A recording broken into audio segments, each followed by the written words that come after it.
Wouldst thou like to live deliciously? I knew I'd fuck that up. Well, hey, what's up, guys? Tonight on Cinema Rewind, we're diving into one of A24's most haunting and atmospheric horror films, The Witch from 2015. So stick around. I'm going to roll the intro and we'll go ahead and get started.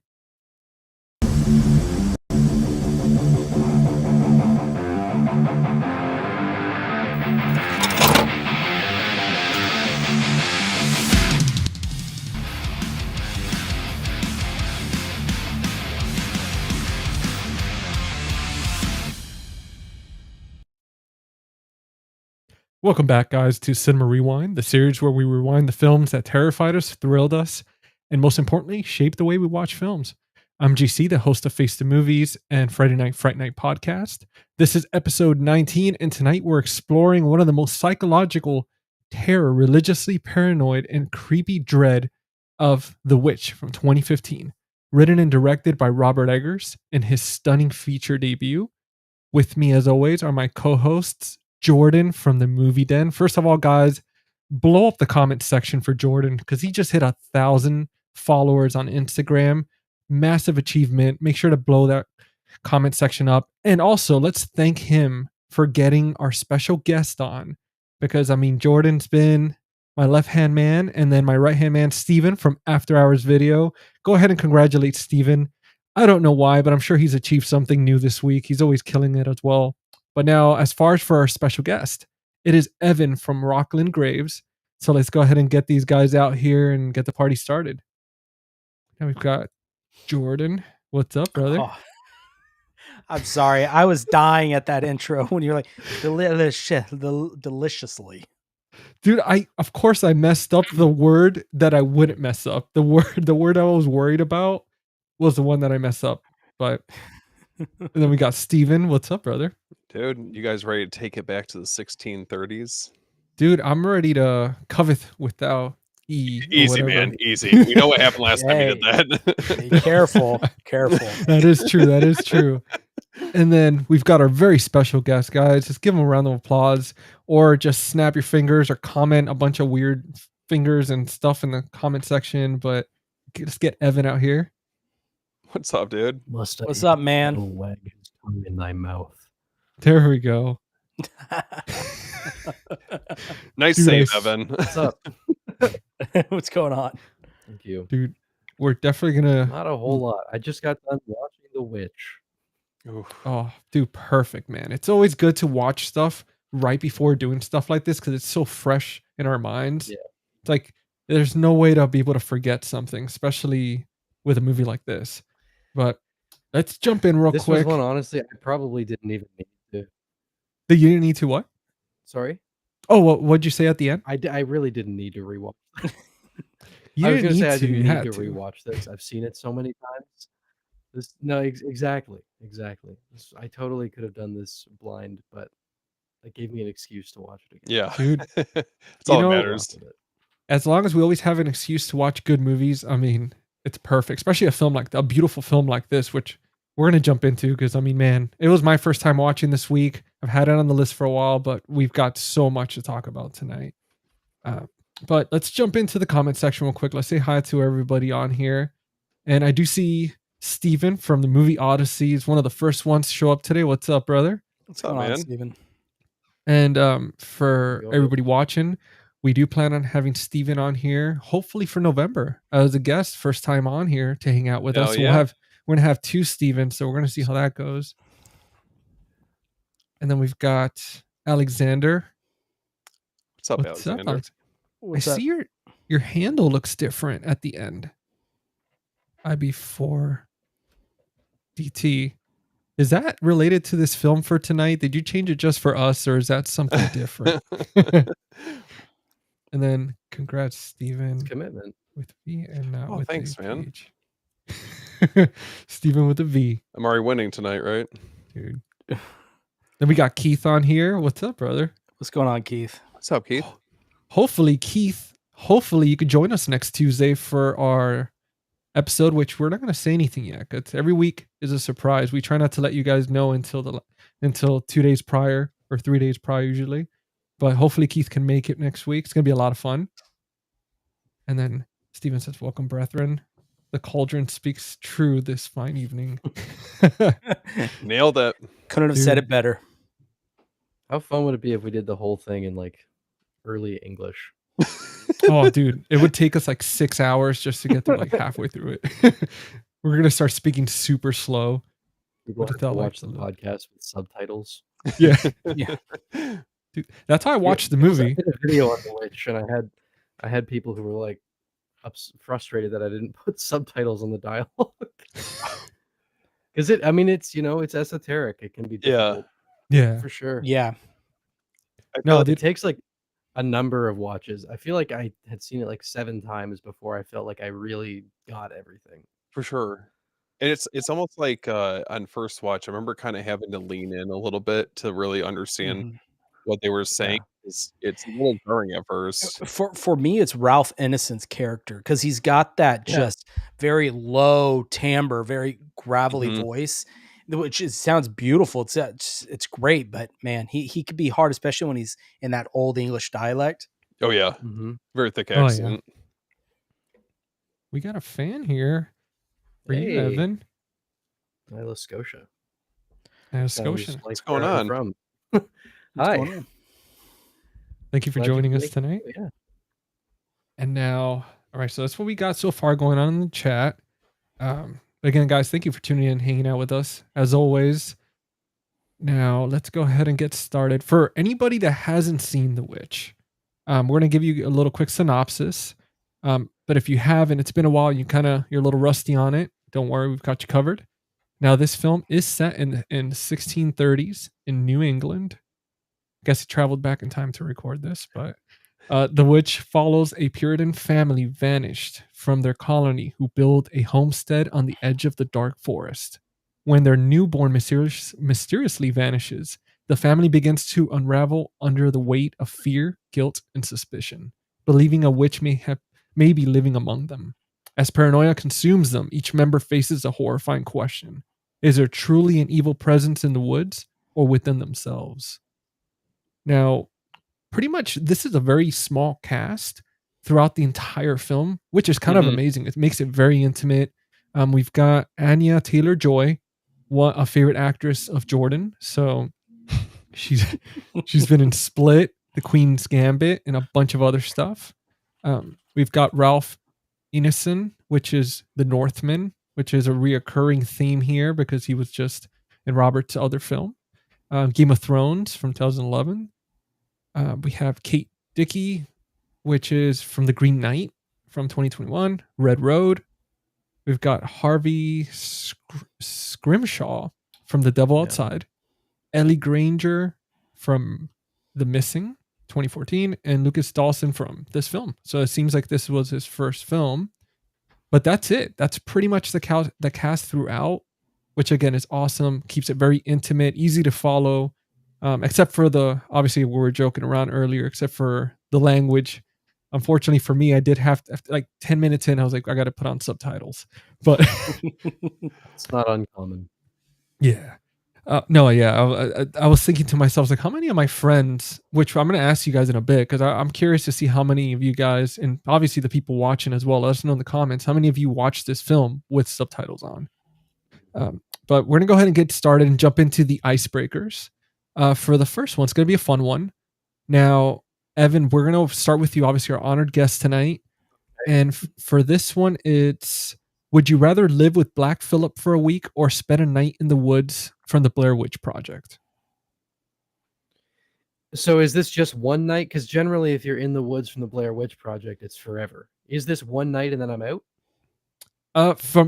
It would just be from one night. Well, see, that's the thing, because it depends how things go that night. It Because does depend on what happens. yeah, because you might be stuck in there with the witch or not. But it's So- pretty much Black Phillip for a week, or maybe the witch. Maybe she lets you go that night.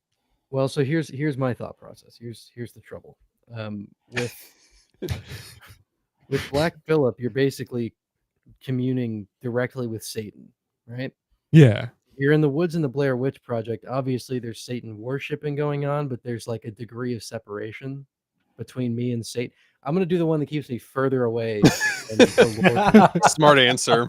So There we Yeah. go. and I'll spend a night in the Blair Witch Forest, and I'll just like really mind my own business. And we should be There we go. Just stay in the outskirts of the forest, just enough where if you Yeah, step past yeah. the line, you're out. Wait, can I just like drive my car in and chill in there with the doors locked? Listen, hey, you're the guest tonight. I mean, as long as you're in those woods, you could be in the car, like in a tank. I actually, I would. This is insane, but I probably would do it. I would just bring a tent, because I do have a tradition where every time I'm going camping, I watch the Blair Witch the night before going. Dude, I'd Just probably set the just mood. lean into that. dude, that's amazing, man. That's the way to that's the way to do it, man. I mean, you know what? Just creep yourself out. Like for me, I was telling the guys, I think on last episode, how when I've gone hiking and stuff, I'm always watching those videos of like unsolved mysteries in like the national parks. So creepy. Yeah, get myself riled up right beforehand. Yeah. But now, how about you, Steven? Are you hanging out with Black Phillip or the Blair Witch No. that night? No, I'm so good. I'm good on hanging out Black Phillip or anything to do with him. I'm straight on that. Yeah, as much as I don't like the idea of being trapped in the woods, I think that that's far enough removed where maybe there's the off chance that maybe I get out from underneath it. So We can hold up in the tent together. We'll be fine. yeah, well, Yeah. we'll bunker down either for one night or I guess eternity. Yeah. However it goes. Now, how about you, Jordan? What are we thinking? Well, boys, you better make room for a third person in that tent, because look, I would rather stay a week in the Blair Witch Forest than a night with Black Phillip. Exactly. Yeah. Yeah. Dude, I'm kind of torn, man, because I know at least with Black Phillip, there's gonna be a chance for me where, you know, worst case, I end up having to float around naked with witches. So, I mean, you know what? I hope I don't pull up on that Well, here's the campfire. trouble. I don't think they accepted guys into the coven. No, This they is my- didn't. No, this is the trouble, right?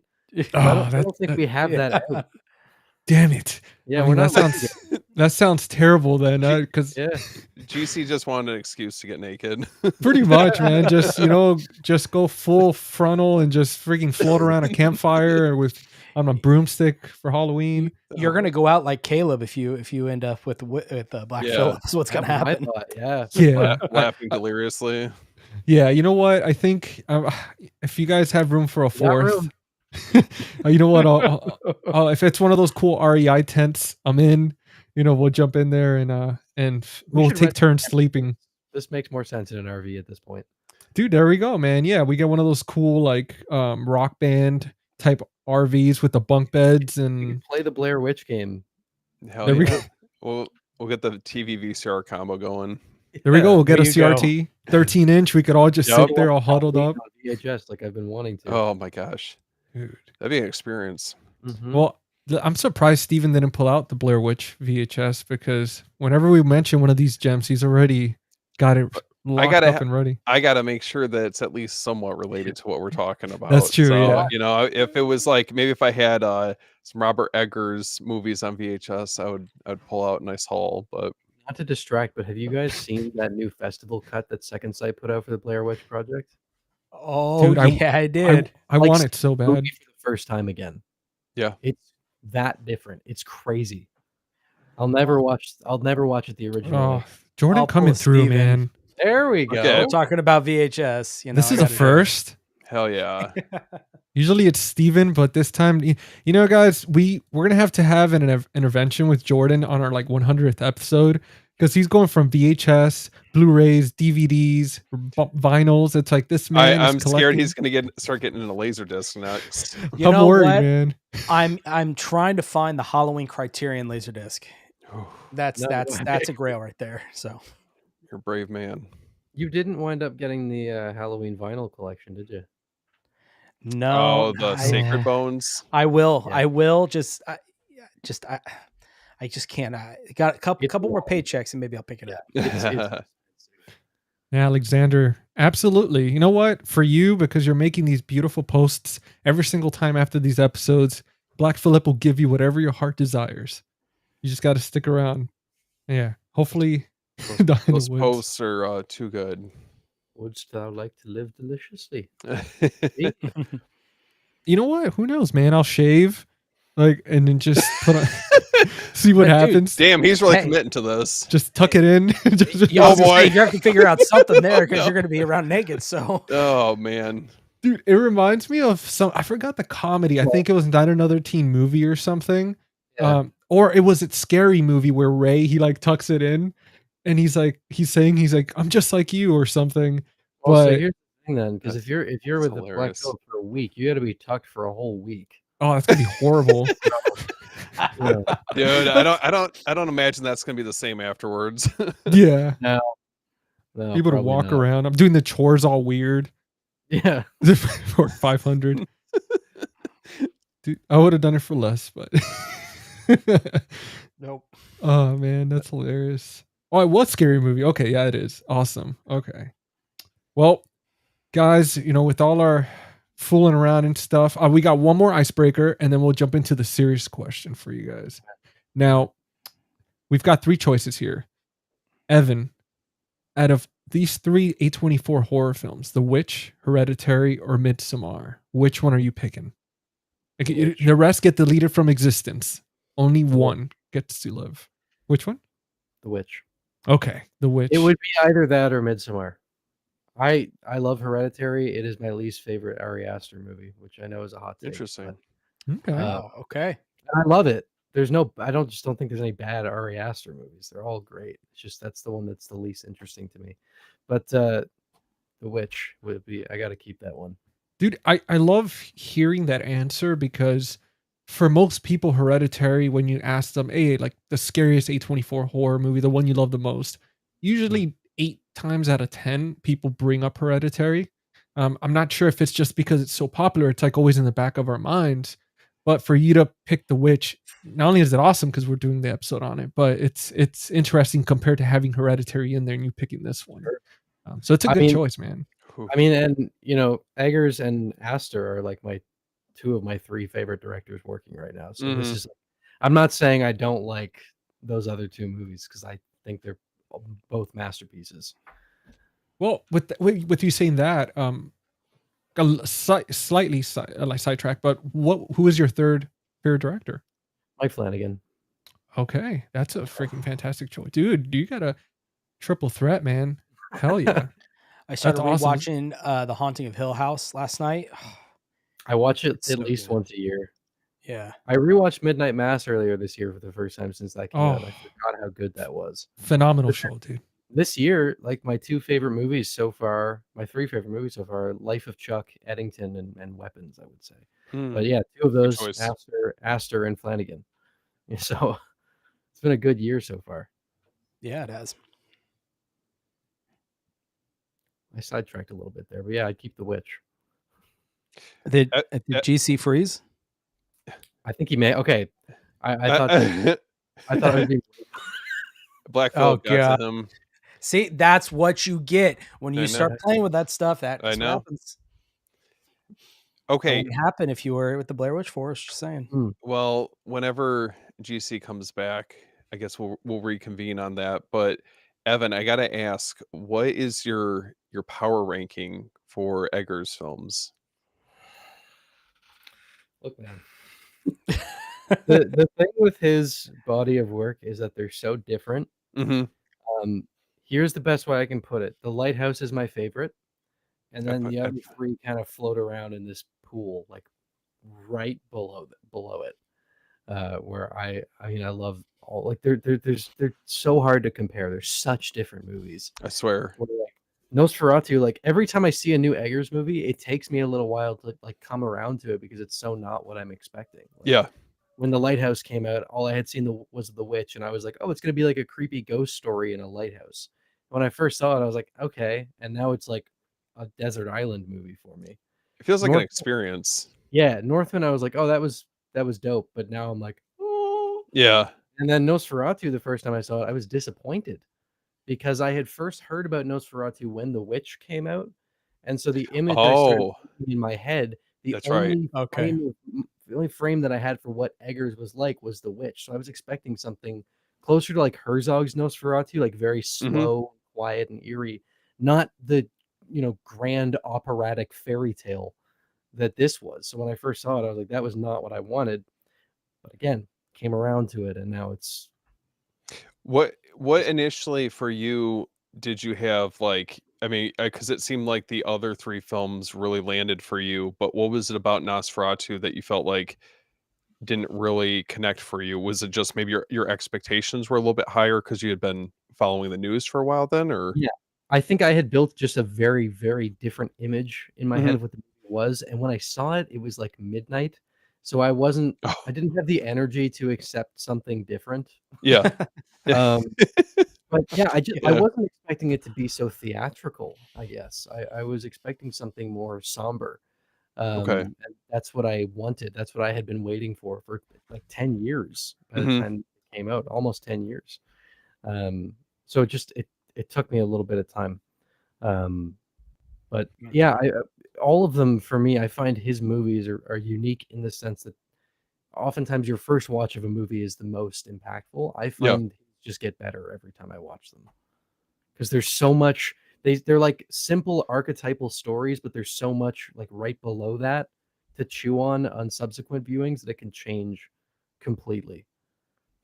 It's interesting because I agree. I feel like it was like flip-flop for me. Like Nosferatu was a film that connected with me Mm, on first watch. Northman took me a couple watches for that one to like, I mean, it's a lot to unpack with that film, mm, but as time went on, I really had a different level of appreciation for it. And just his whole body of work, it's just crazy. Like 4 for 4 in just what, Mhm. a decade? yep. Which is insane to me. I don't think we have at least that comes to mind, like another director that has a hit ratio quite like that. I think Astor. I know that his body of work is more divisive than Eggers, which I wouldn't have expected when they first started. But Astor's become a much more divisive director. But to me, he's another one where it's like he's just hit every single time. Yeah, it's certainly not something you see a lot, and that's a more No. contentious one for sure. It's Mhm. not. Jordan, what about Guys, you? Well, for me, it's The Witch. It was the first Eggers film I saw, and I remember I saw it in theaters. And you want to talk about scaring? I Mhm. was scared. It scared me. Yeah. But other than that, I would probably I'm kind of in the way with Evan, just Witch being number one. The other three just kind of are where they're at. I guess it's hard to say what my least favorite is. I don't know because they each can be trade places at Mhm. any given time of how I It's so feel. mood dependent. Yeah. Yeah. I'll tell you the one that took me the longest to really grasp and kind of understand and appreciate is The Lighthouse, Mm. because I feel Oh, like that really? is, Okay. yeah, because I saw this in theaters too, and I knew it was going to be black and white, but I didn't know what I was getting myself into with that movie. I mean, we talked about hard to understand what you're hearing in The Witch. Mm. Watch The Lighthouse. I bought the It screenplay book for that. I love it. okay. Yeah, I have the screenplay book for The Witch. Yeah. Well, actually, I think that's it. Yeah, It's just The Witch. it's so interesting too because I also think each movie, like when you go to see it, I think that, maybe that specific point in time has a lot to do with like, where things are at in life. I mean, over a whole decade of these four films coming out, it's kind of crazy to see how they're coming out at very different points, at least in my life. So I look back on like The Lighthouse a little bit more fondly. That was back when my wife and I were dating at the time. Mm. And I remember fumbling basically the date that it was supposed to come out because I remember that being a little bit more of a limited release where we're at. And I got it. I fucked up and ended up thinking I gotten tickets for that weekend. So we got all ready and everything. And come to find out I had bought tickets to the following weekend. So I just felt Oh, like an idiot. But I don't know. my It's just funny girlfriend looking back hates on the Witch. it. guys, Hates Black it. Phillip, like that's what happens when you choose to stay with Gotcha. Black Phillip. Yeah. Dude, I swear to God, of Should've course. You play with fire, you get burned. Oh, We dude. started in the room in the tent, and you There, said, watch out. GC's naked. Imagine I come back. You don't know what's getting burned. I'm not even wearing a shirt. We like the camera turns on. I'm like, what the hell? Just Uh, like Keith, you're running around with your lobster, man. Yeah, man. my year lobster. Did you guys by any chance? Because I know right when it cut off, you Evan, you had answered the Witch. Steven, did you get a chance to answer out of the three which one's your favorite A24 horror film? Between The Witch, Hereditary, and Midsommar?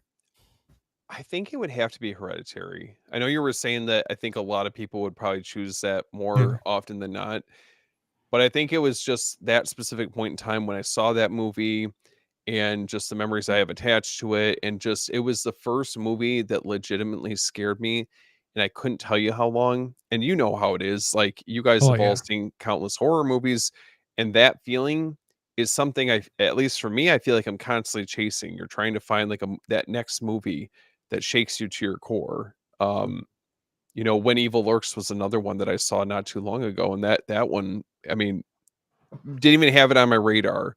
It was like an unexpected movie for me that I absolutely loved, and it scared the shit out of me. So I don't know. Dude, I'd have to go with Hereditary then.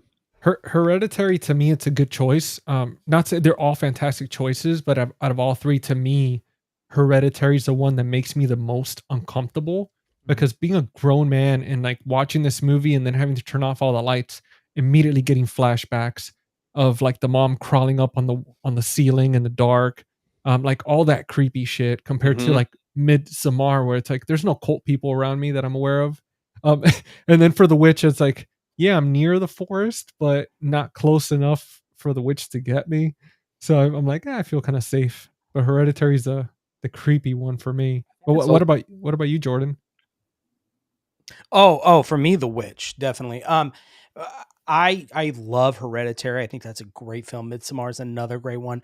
What I love about The Witch is there's something about early Americana, early the settler times that just scare me, because there was a lot of different beliefs going on back then. You had, the Christianity was really flourishing because they brought that in over from England. But you also have, they were, I would probably say hyper religious, where anything anybody did, they would, like they would call him a Oh, witch. yeah. And it's clear in this movie, they thought that about Thomason. Right. And I just think The Witch to me is one of modern movies, has the most rich atmosphere. The score to complement it, the way it builds tension, I think is incredible. The long shots, like the scene where after the baby Samuel is stolen, and it does that kind of wide zoom shot into the forest, and it just builds and Yeah. builds. That stuff to me gets under my skin, and that's what scared me. And I mean, I know I'm just going to show up. I mean, it has Oh, to dude, be my please. favorite. I've got, the screen book Oh, or the screenplay book, um, the vinyl. So I mean, I just got that vinyl. Yeah, I love that yeah, one. Yeah. I think I need to get a new one because mine's kind of warped. Jordan, A you're not little over too there. warped. You're not over there listening to that vinyl and Conjuring stuff like naked near the movies or anything, are you? I'm I'm playing this, cleaning my movie room. There we go. Dude, I just picture like, whoa, like some creepy stuff, and you're just like dusting calmly. Hey, I had love it. definitely it's listened to calming. that soundtrack while cleaning the house. Dude, it's relaxing, man. It really is. Like with like that atmospheric like movie, especially if the lights are not fully on, but you're just kind of set the mood and stuff, and you're just very Put a relaxed. nice candle or a warm like Yeah, a warm light, man.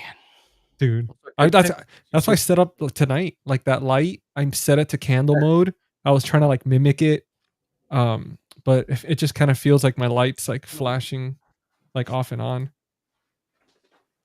And this is definitely the theme for tonight. It's just us randomly Oh, standing naked in the Sorry. woods. that's also really creepy too. Yeah, Yeah. that's freaking. I think out of them, Hereditary definitely scared me the most. Mhm. Yeah. Like I love like atmospheric fairy tales, for lack of a better word. And like that's why for me, like Midsommar and The Witch resonate with me more than Hereditary did. But I'm not discrediting it. It's as popular as it is for a reason. Yeah. Well, now since a lot of people, so Evanson, you chose The Witch, and it's something that obviously we're talking about tonight, and there's so many questions with this film, right? There's people that don't really care for it too much. They think their opinion is that it's overrated. It's just one of those elevated horror type, like I don't really care too much for it. But then there's some of us that were like, this is art. A lot of work and love went into making this film. A lot of scenes are disturbing, like Steven was mentioning as far as for the baby, which we'll talk about that in a bit. That's something that to me was just, man, it's rare for me to see a movie knowing that it's fake, but it's rare to see something and be like, damn, that's kind of messed up. I almost wish it wasn't as shown the way it was. But we have stuff like this. Now, for The Witch, right? What do you think this movie truly means? Because so much happens in it. I mean, Jordan, you touched on it. It's like it's back in the old times where a lot of people were hyper religious. If a woman had an opinion, if something happened, they were considered a witch. They were very trigger happy to just kind of pretty much hang people for stuff and accuse them of witchcraft. Do you guys think that this film is more of a witchcraft type film, religion, or a breakdown of faith? Or a little bit of everything? Because I mean, it kind of does, but which one do you think it leans more towards? And I'll start with you, Evan. Well, yeah, I mean, what I have to say is probably being skewed by listening to Eggers talk about it. So like he doesn't tend to approach his stories with theme necessarily in mind. He is literally just like striving to express these classic mythological, like archetypal stories. So the purpose in my eyes of The Witch is to be nothing more than a Puritan's worst nightmare. That's what this movie is. It is fully an exploration of classic witchcraft folklore treated as reality and depicted as Puritans feared it. And with that comes theme that you don't even have to intentionally be thinking about when you're writing something like this. It just happens. It's going to be a part of it. And so that's how I see this movie, where there are absolutely things that you can look at and say like, oh, this is, touching on this, or it's a piece of commentary on that. But I don't think it was something that was striving to do that necessarily. It's just a byproduct of what it's doing. Especially the times too. Like, I mean, when you base a movie around the 1600s, you're definitely going to get a lot of that. And it's a big topic. I mean, when anything that comes with the word witchcraft, there's always going to be like the opposite as well, with as far as for like the religion aspect of it, some type of faith being involved in a film like that. Mm-hmm. But no, I definitely agree with you on that. And what about you, Steven? What are you thinking this kind of leans more towards? Or like the main one? I would say religious paranoia would be the biggest theme that I feel like that this movie tackles. I would say the conflict between like light and darkness. I would say the breakdown of a family, the isolation that takes place. They're very secluded away from everyone, so you're seeing the family unit basically fall apart. I would say religious corruption, sin. I think that, and I guess you can interpret it in like a number of different ways, but I definitely feel like the paranoia aspect is probably the most evident. What about you, Jordan? Yeah, I agree with every single one of what both of you guys said. At the core, I see it kind of as a family movie in a way. Not like, oh, family friendly, but you know what I mean? It's just don't take your kids to see this. But a story of kind of what Steve said, a breakdown of the family. Yeah. In the light of religion, in the light of, paranoia of sin. And it's interesting, you see that Black Phillip, Lucifer, Satan, however you want to call this, it's Satan. How he will hone in on those certain weaknesses that each of these characters have in this movie. Mm-hmm. I think a great example is Caleb. I mean, I think that's the shining example, right? He's a young man going into puberty. He catches himself looking at his sister a couple of times, and them being a religious family, that is in the back of his mind his whole time, where he goes, I know this shouldn't be, or I know I shouldn't be doing this. And he does his ritualistic prayers, right? Mm-hmm. Whether they're really from the heart or whether they're just simply because, hey, my dad told me to say these and this will take those thoughts away. So he relies heavily on that. And then, of course, the witch or Satan takes advantage of that with the woman. And I thought of Hansel and Gretel the second I saw that house in the forest, right? Yep. Just that. I mean, that. What's that? One of his first short film was Hansel and Gretel. Yeah, and I saw that's immediately what I thought of when I saw that, and that's what I think it is. It's a breakdown of family by Satan, strategically picking them apart. And it's interesting. I know I'm kind of long-winded with this, but I've read a couple theories, and I know theories, they're not necessarily from Eggers himself, but there's the idea of each of them might represent the 7 deadly sins. And I think it's a really cool concept. It falls apart pretty quickly, but the idea of it is interesting, and about how each of them have their faults, and that was ultimately is their downfall. All, shadowed by this religious paranoia. Well, I got a question for you guys, because I mean, I agree with everything you guys are saying. I mean, they're all like fantastic observations with this film. But what about with this movie if there wasn't, and I haven't heard Robert talk about the film or anything like that. Again, it was my first time watching it, but see, for me, I was thinking about, what about if there was no witch and Black Phillip wasn't Satan, right? And the reason I bring this up, it's because if we take the, all the recipes for disaster, right? When we have isolation, desperation, grief, and obviously the family's on their own. I mean, we all know what it's like, the societal pressure, try to take care of your family, try to take care of yourself. I mean, even back in that time's even worse, because it's like this guy had to build these houses from scratch by himself. He's a man of the family. There's so much going wrong. They're running out of food. Obviously, with starvation, and malnutrition, you start kind of hallucinating. And then obviously, the baby going missing, right? I mean, it's terrifying. Dude, with that type of guilt, where she's thinking to herself, it's my fault that the baby's gone. A lot of the times with guilt, it creates this psychological thing where you start creating stuff, right? I mean, it doesn't help. They're already malnourished. They're already exhausted. So much is going wrong.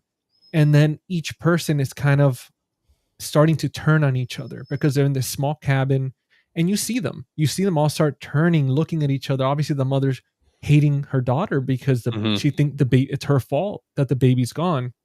And then the husband, he feels like he's failing as a man, not being able to take care of his family. He had to sell a precious family heirloom from his wives to try to get the tools he needed for hunting.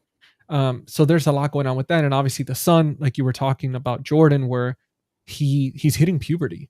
So he's starting to feel guilty because it's a very religious family, and pretty much anything that goes against, the religion, it's like so shamed upon. And he's starting to feel so much guilt because he thinks it's, it's something even worse, instead of understanding like the human nature of just, you're isolated, again, malnourished. Yeah, exactly. Yes. Thank you. Can't talk tonight, guys. Sorry. But yeah, with all those kind of things going together, he's kind of starting to feel like, oh man, there's something wrong with me, not understanding I'm just hitting puberty. But do you guys think that that's what this film could be? And then we're just taking on this ride where we're hallucinating with the family? Or do you think this is like legit, like there was a witch, like Black Phillip was Satan and all that stuff? What are your guys' thoughts? I would say you could be onto something. The only part where I think that I could find a wrinkle in the fabric, I guess, is the scenes where we get just the witch by herself. Because if it's a hallucination, if it's a paranoia, if it's a mental breakdown that this family's going through, then I think it would just focus on the family itself. We wouldn't get outside characters kind of playing their roles away from the family, if that makes any sense. I think if it was that, we wouldn't have got the witch with the baby. So, well, and so again, what I would, sorry, were you not done? No, I was going to ask you actually next, Evan. Sorry. No, again, what I will say is colored by interviews and such, but um, this is something that I definitely see um, as being a real tale of there was a witch, just because of how Eggers approaches this kind of material, where he likes to treat folklore and mythology as reality in his worlds. But there is a really cool detail in the movie where he is referencing the possibility of it being in their heads, where early on in the film, there's the scene right before they go out to try and hunt for pelts in the woods, where they're going through the corn and it's rotten, and you can see ergot fungus on the corn, which is what they make acid with, and is what Mm. caused so much of the hysteria that led to people thinking that witchcraft was real. So you can see that exact fungus on the corn there. So there's even a little hint of like this could be going on. But no, I definitely I do see the movie as like authentic witchcraft. No, you're not wrong. I mean, and it's interesting too because see, I thought for the son, for example, when he does see like the witch, right, and all that happens, I started thinking, I wonder if that was legit or it was kind of he was out there in the woods, it was dark, he was cold, exhausted, panicked from being lost, that he started hallucinating that scene in particular as well.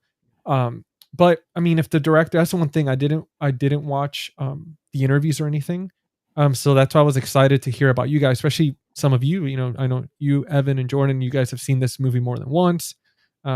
It's great to hear that the director stated it's like also these things, are legit. Like it wasn't just all metaphors. Some stuff was, but a lot of it and it generally does happen in the film.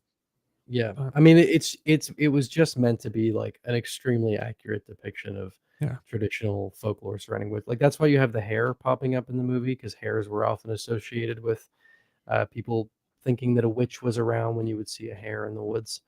So that's why you're seeing that throughout the movie. Like it's that kind of thing where he just wanted to be as close to the authentic folklore as it could be. Oh, dude, one thing I looked into, kind of like I did try and look into kind of the making of it and some of the stuff, and I mean it's phenomenal the fact that he used actual writings from during that time, and then Yeah, the fact that the lighting for this film was all natural. He used nothing but candlelight to light everybody because he wanted it as authentic as possible, and I mean to me, um, I know again a lot of people would say, "Oh, these movies are overrated," or this and that, or it's just artsy fartsy.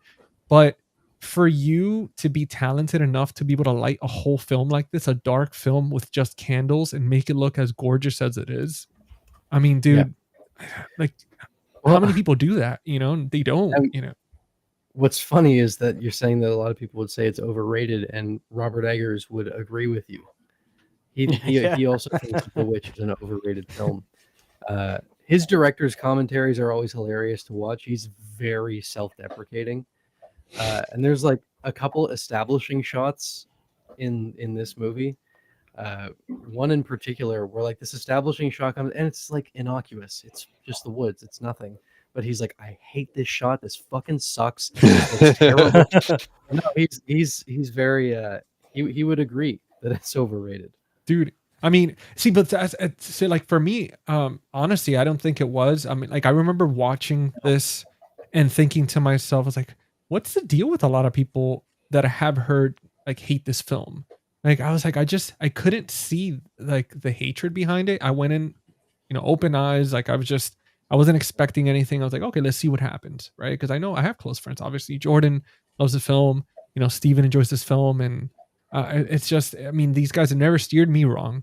So watching it, I was like, man, like this was exactly what people talked about. I mean, it was fantastic. It was very simple, tight knit, beautiful, um, creepy. I mean, there's a Like, couple things, right? Like, I think if you're not into slow burns and you find the yeah, dialogue to be a barrier, those two things are going to be like tough. But also, I think we have a lot of period films now that are written anachronistically, for lack of a better term, yeah, where we're kind of not that this is a bad thing, but there's a lot of movies that are kind of portraying like people with modern sensibilities in periods that did not share those. Mhm. And Eggert has never been concerned with that. So there's so much disconnection when watching a lot of his movies that people probably just aren't used to. So you have the really slow burn film, and you have the really, dense dialogue that's hard to understand. And then you also have these characters who just don't behave or think in a way that is even remotely familiar to us. So I can see why some people don't jive with it, I guess, is what I'm trying to get at. No, I it is, understand. man. With like slow burns, I mean, it's not for everybody, especially people that, like if you're a person that grew up with just slashers, that's your thing. And then I think the problem is too, it's that like a film like this, right? And I talked about this with Weapons. Um, One thing to me that I think worked against the movie like Weapons, for example, it's being marketed as a horror movie, like one of the best horror movies of the year. Everybody's screaming this, from the rooftops. And when I saw the film, I was like, is it horror? Like to me, Barbarian, that's like, that was horror. That was, I mean, dude, it's being like this underground cave system under your house and this monster and this and that. Hmm. But I think for me, like for example, like Weapons, if they would have marketed as a psychological type thriller, like a psychological like horror commentary, like societal commentary, I thought Mhm. that they would have not got as much hate as a lot of other people were saying. But I think with this film, it's The Witch. I didn't see it as a horror film, just because the entire movie I was just like waiting and waiting, and I was like, okay, so this is more of a psychological type period piece. Like because I mean, even though there is like two situations or are kind of creepy, it wasn't that like you're tense, you're in the edge of your seat, you're scared. Mhm. Something like with Hereditary, where there's a lot more in there, where it's like, okay, there's you're dealing with like supernatural in the sense where you're actually seeing things move around, you're actually seeing entities and stuff like that. And with this, it's more of messing with your mind. But would you guys agree with something like that with The Witch, or would you stick with your guns and say this is horror? I think it's horror. I think it's a folk tale. Just, I mean, but you could say the same thing about Hereditary being a psychological, with a mom Yeah. going through the grief of, Mhm. first her mother going, and she already had a bad relationship with her mom, and now her daughter. One could argue that that is a psychological more type of movie. But I see what you're saying. But for me, at least, Yeah. this is a horror movie in my opinion. I see it. You know, yeah, I see it as that. Mm. I guess. No, dude, and there's no problem with that, man. I mean, that's the Yeah. thing. I mean, we always try to promote the fact that each film is a different no film is the same film for each person. Mhm. It's a different experience. For me, like I would say something different than for you, but at the end of the day I respect it because I mean, it's just really it's art, subjective, and it's what it means to us. I mean, there's never a right or wrong answer. It's more of a conversation, an opening for dialogue like we're doing tonight. Or usually we do. But no, it's a good answer. Steven, what about you, man? Like, where are you with this? Um, I think it leans more, if anything, to like being a period piece slash folk horror, in Okay. its roots. But I mean, you guys made a good point. I mean, you could very much look at a film like Hereditary in more of a psychological lens than it purely being only horror. Yeah. So that's probably where I would land with that. And Bella actually brought something up, which I completely agree with. This movie is definitely more of a horror movie, like if you're watching it as a woman, because Hmm. being in those times, and it's like you're pretty much like in that scene where they're talking about taking their daughter into town and giving her to another family. I mean, dude, that's horrifying. Or the fact that you're pretty much like you see the daughters, like, I mean, borderline. I mean, one could say a slave because she's pretty much having to do all these chores, having to worry about like being given away, all that stuff, and it's just one of those like it's scary, man. It's a scary time. Well, and there's a lot of elements about this that feel very coming of age, Yeah. especially for our protagonist in this.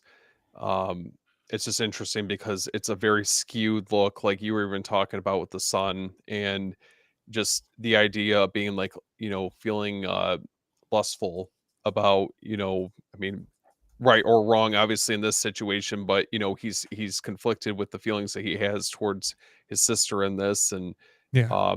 I feel like in this specific time period, I mean, their views on things were wildly different.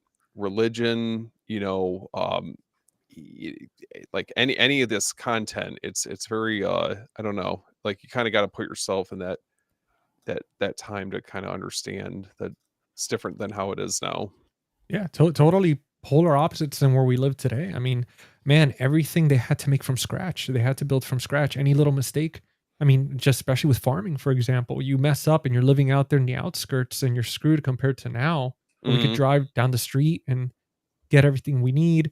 I mean, all the societal laws and rules were so different, man. I mean, especially in the peak during the 1600s and so on, where it's like heavily religious and especially in those tight knit communities where if you don't agree and you saw in the film, it's like either you agree or you leave. Hmm. And then the isolation. I mean, it's a scary thing, man. One horse gets sick, the carriage breaks and you're far, and it's so different, man. And I think for a lot of us, and then, guys, I mean, if you agree as well, like it's sometimes for certain period pieces, it is hard to put ourselves in those shoes with the decisions that they make, and be able to say, "What would I do?" Because we've never been in certain situations. I know I saw a comment in here earlier. Someone was asking, I think this is one. Yeah, Mason Adamson was asking, "Do you guys believe that the parents handled the situation appropriately?" What do you guys think? I mean, I'll jump in. Look, Okay. we've talked about the idea of societal norms now versus societal norms then. I Yeah, think if we go through the lens of how we conduct ourselves, no, I don't think so. I think some of the decisions that they made were kind of very well could be detrimental to these kids. Hmm. But back then, that was how it was. I mean, yeah, it's it's hard, like we've already said. It's hard to say, well, they shouldn't have done that Hmm. because X, Y, and Z. Well, no, they did that because X, Y, and Z. That's just how life was back then, right or wrong, Mhm. right? Um, so to call it that's a tough question, because to say that the parents were wrong then, I don't know. I don't know. But now, sure, yeah, I could stand by that. It's just, I think it's a sign of the times, literally, for this type of film. Yeah. What that's I love that kind of thing with his work is again like what I was saying earlier, where his movies do not like have no sign of people behaving with any sort of modern sensibilities. Like by today's No. standards, yeah, these parents were like, you know, not doing a great job. But for 1600s, I would say I think they were doing probably a better job than most parents would have in that situation. Like they would have been, especially William, the way that he maintained his or attempted to maintain his composure through that, and also tried even after believing that his daughter was a witch and had killed his son moments prior, was trying to still show warmth to her and show love to her yeah, and say, we can free you from this. This isn't, you don't have to stay in this. And I don't think that's something that you would have seen often from parents in that time. I mean, you saw how Catherine responded. It was a very different Hmm. Hmm. sort of energy. So to me, like, I think William was, for the 1600s, a phenomenal father. But yeah, I mean, you hear certain conversations like when he's speaking with Caleb early on in the film, when Caleb is asking about if Sam got into heaven or not, and it's such a bleak Hmm. outlook that they had on life, where he was basically like, I don't know, he could be burning in hell, but let's not think about it. Let's just move on. Hmm. That was how it was, right? It was very, I mean, obviously they were completely driven by theism. There was no, there was nothing that didn't align with that. Um, And again, like that conversation that him and Catherine have up in the attic, where she's talking about the dream that she had, where she was held in Christ's love, and she fears that she'll never feel that love again. And all he has to say at the end of it is, "Thou shalt have of it in heaven." That's it. We don't have bliss here. We have, this is where we are, and we'll be happy after we die. That was the thought process. And Yeah. I think for people living in that perspective, they did a good job. Dude, I love that you Well, brought up. Oh no, go ahead, Jordan. I was gonna say, I mean, yeah, if you look in, it talks about in the Bible, um, what does it say? To live is, but to die is gain. I mean, that's kind of how their mentality Totally. was. Look, life on this earth, they saw it as this: life on this earth is temporary and it's hard. Mhm. Their idea is the idea of, you guys all, they're saying, you pick up your cross. That was their way of life. Life is hard, but they had an end goal, and that's where that phrase that William told her, you Mhm. basically, you'll get that in heaven. Yep. So that's where that comes from. Totally. Yeah. I love that you brought up William because, and that question that came up as far as for the parents, because the fact that it's true, it's I took it as, again, first time watch. I'm probably gonna have to watch it like 2 more times to really grasp a lot more. But I did take that for the most part. I mean, William was a fantastic father. I think especially even in modern times in these days, like I would think he would still beat a lot of modern fathers in this day and Yeah. age. Yeah, But I probably mean, right. like, dude, the guy, he tried, man. I mean, he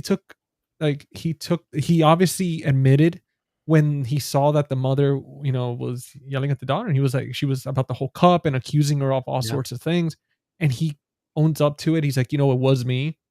I love the fact that the way he spoke to his son was, because I've seen other period pieces in other films, even now in this modern age, where fathers are more like, just suck it up and that's it. They're not very Yeah. conversation. And the father He was very wasn't, compassionate. he was very compassionate. He Yeah. spoke to him in a way where it wasn't like, just do what I say, I'm the man of the house and that's it. Like, he was very trying to talk to him and explain things to him and make him a man, because he knew, it's like, you're gonna be a man soon. If something happens to me, pretty much, without saying that part, if something happens, you're in charge. You got to take care, Mhm. of your sister and the kids and everybody. But he definitely, all the way till the very end, I mean, and like you said, he was still trying to help his daughter regardless of everything that happened. And then it was just interesting to see his demise and to see, the goat just take him out. And I think at that point there itself, it was one of those, that's where it showed pride, because he treated it as just some like feral beast, like he was just like, I have dominion over you, you're just a stupid goat. Didn't respect the animal, didn't respect the nature, and got himself taken out. But besides that part, like he was really trying, man. And I felt for him. I did, because it's a hard situation, dude. Your family's starving. There's so many hard choices and only you can make, because Yeah. you're the man of the house. It's like, what do you do? Well, yeah, and one of my 2 favorite scenes of the whole movie is his prayer the night before he dies, when he's begging God to save his family. Yeah. You can really feel there that, like, he genuinely did deeply just want what was right for his family, and he was feeling guilt for having them ostracized from their community because he was a separatist, and let his pride of his beliefs get in the way of giving his family the safest life that he possibly could.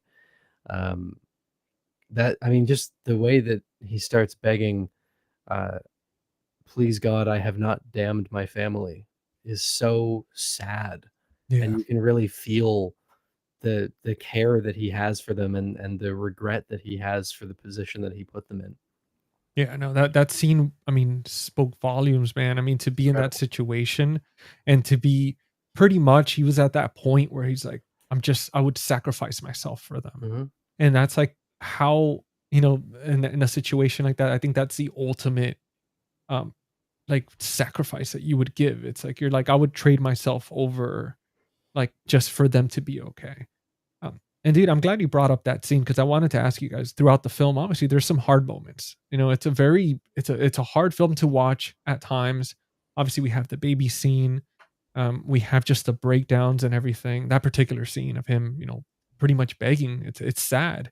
But is there any particular scene in this film that really got to you at any point where you were just kind of like, shit, like this is this this is just, it made you really think about, and Evan, I'll start with you. Was that the scene for you, or did you have a different Well, one? are we talking like fright factor or just like Oh holy no, shit? just more, not fright, but more of like just touched you, like just made you feel like almost like you felt that, either I that mean, desperation or that misery, or there's just heart, made you feel bad for them. there's so much in the last half an hour of this movie. Like that to me is easily the best chunk of it from Caleb's death scene on. The movie Hmm. is just like full throttle. Yeah. Like Caleb's death always blew me away. Uh, Obviously, you're watching this son die in front of them, but part of what I think made that so effective was sort of the roller coaster of it, where at first they're terrified, and then it looks like he's starting to do better, and he's smiling and he's laughing, and you can see this warmth on their face, this relief just wash over them, and then he dies right in front Yeah. of them. So you have this kind of push and pull of what's going on there that made it even more tragic than it already was. And then Kate Dickey's performance as she's wailing, "He is dead," is just awful. And then you get that what's probably the best shot of the movie, where they're digging his grave. That big wide shot that looks like an old woodcut that you would see somewhere, where she crawls into his grave afterwards. And that I would say that the prayer for sure was another one of those moments. But I think the part where I'm like, oh God, like having you're mentioning hard moments. To me, the hardest thing in this movie is when her mother confronts her that morning, and she has to kill her with that thing. Because Yeah. and the whole time her mom's hitting her and trying to choke her, and all that Thomason is saying is, "I love you, I love you, I love you, I love you," and nothing. I even just got chills just thinking about that. That to me is the hardest scene of the movie. Dude, that's a tough one, man, because Yeah. she's there, like she let it go on for a bit. Like she's being choked to that point where she's like, She doesn't okay, if want I to hurt don't her do mom. some, yeah, like she Yeah. just did not want to hurt her. And it's a hard one, man. I mean, I think that scene with Caleb, um, I was floored. I was floored by that scene. I thought, especially whenever I see a kid actor do something like that, dude. I mean, it just surpassed a lot of adult actors that I've seen that've been in the game for a while. And that scene alone, it's like this kid's done one other movie from what I was able to find, and then this one, it's like, are you kidding me? Like, dude, that's an Well, Oscar worthy performance. what's funny is the only reason he auditioned for the movie was because he was at the mall. And his mom said, "You're either coming shoe shopping with me or you're going to go audition for this thing." And he's like, "Well, I don't want to buy shoes." So he So went to this funny. audition and just gave like one of the most memorable performances of the last like 10 years to me. Dude, This it movie's was, 10 years old now. Jesus. dude, incredible, dude, incredible. And Yeah. what about you, Steven? I feel like we haven't heard you in a bit now, so I want to hear your opinion on this. In I guess in what sense? Like, Oh no, just like as far as for like the scenes, like which oh, like what really kind of made you think it's like shit, like this kind of broke my heart watching this, or just really made you feel for them? Like what scene really stuck out to you the most? I mean, I would have to echo Caleb's death scene just because I feel like that's like the turning point for the family. Like the family at that point, I f- I feel like that's when they start to truly crumble.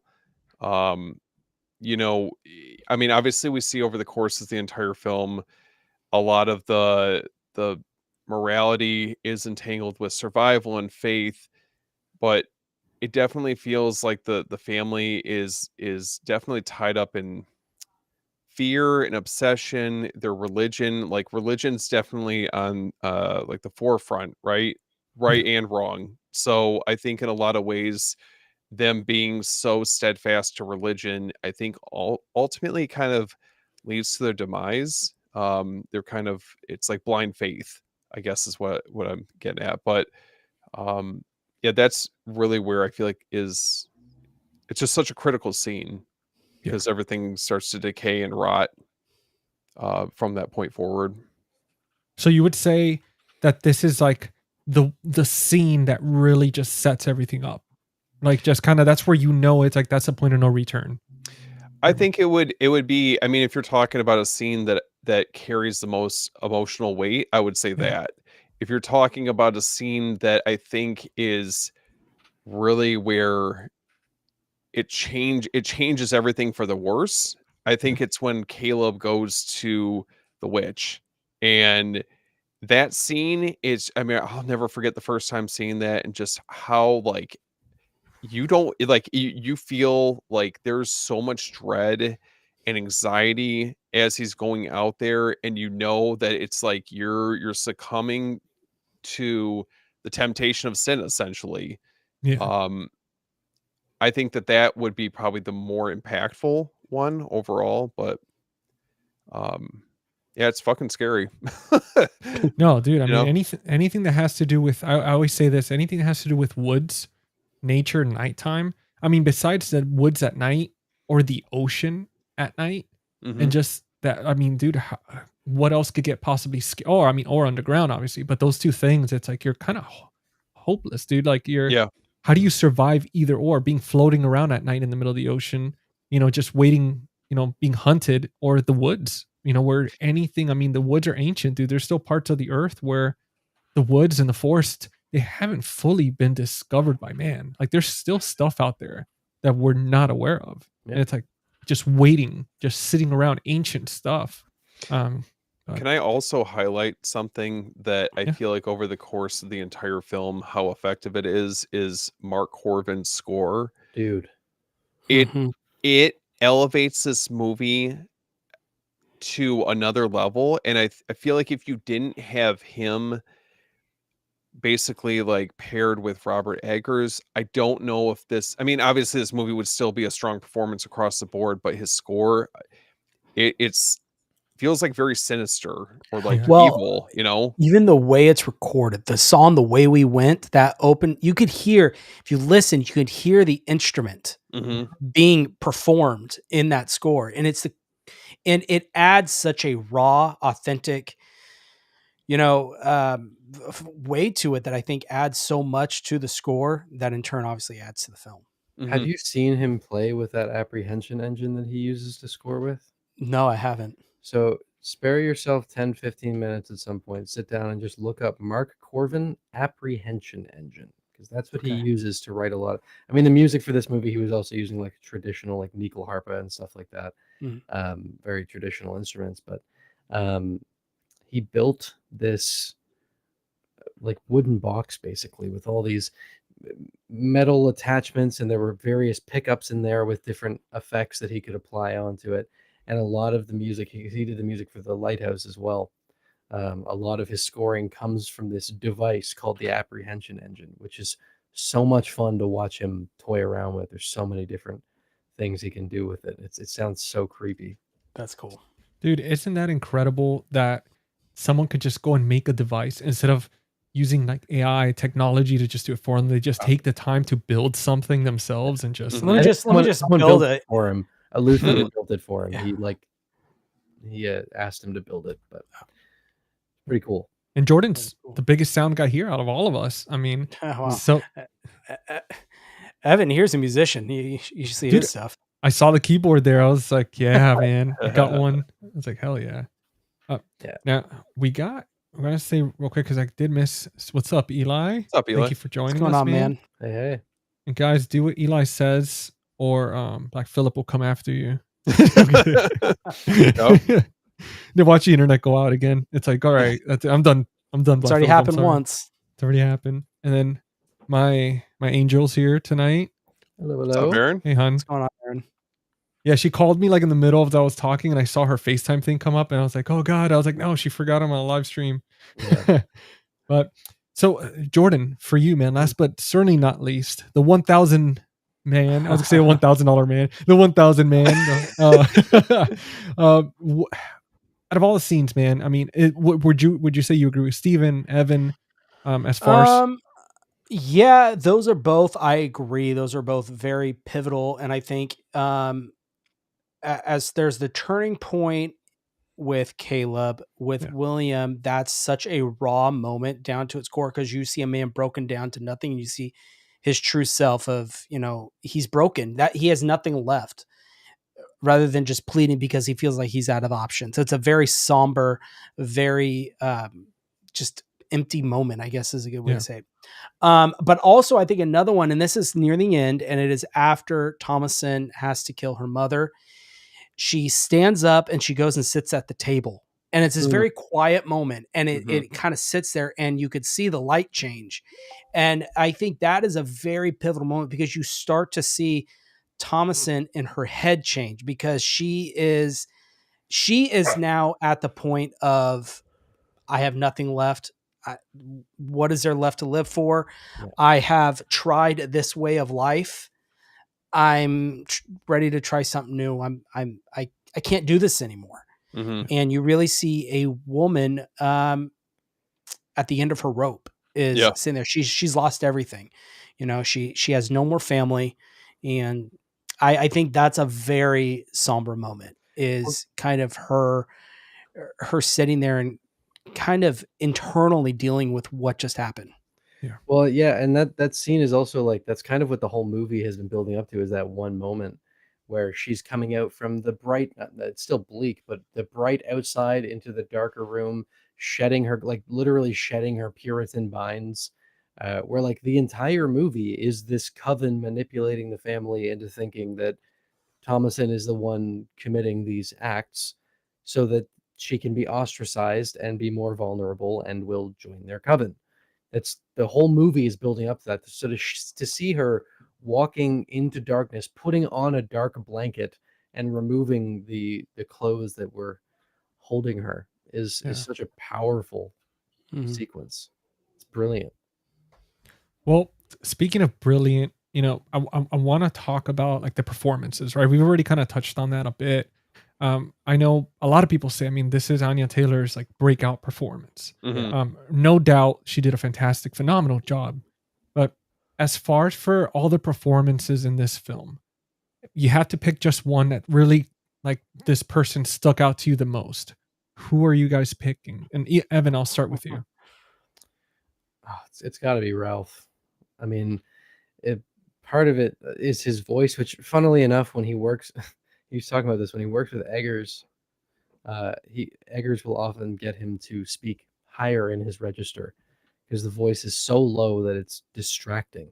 I would watch interviews with him, like his voice is deeper in interviews than it is in movies, and that's because he's being told to speak. So in The Witch, despite how gravelly it is, that's him speaking higher, which is just insane. But I don't know. I find him to be such a tragic and complex character, and the little subtleties that Ralph Ineson is able to pull from that, like right at the end of the movie when he's waking up, you kind of get this sense on his face that like he's waking up from a dream he doesn't want to leave.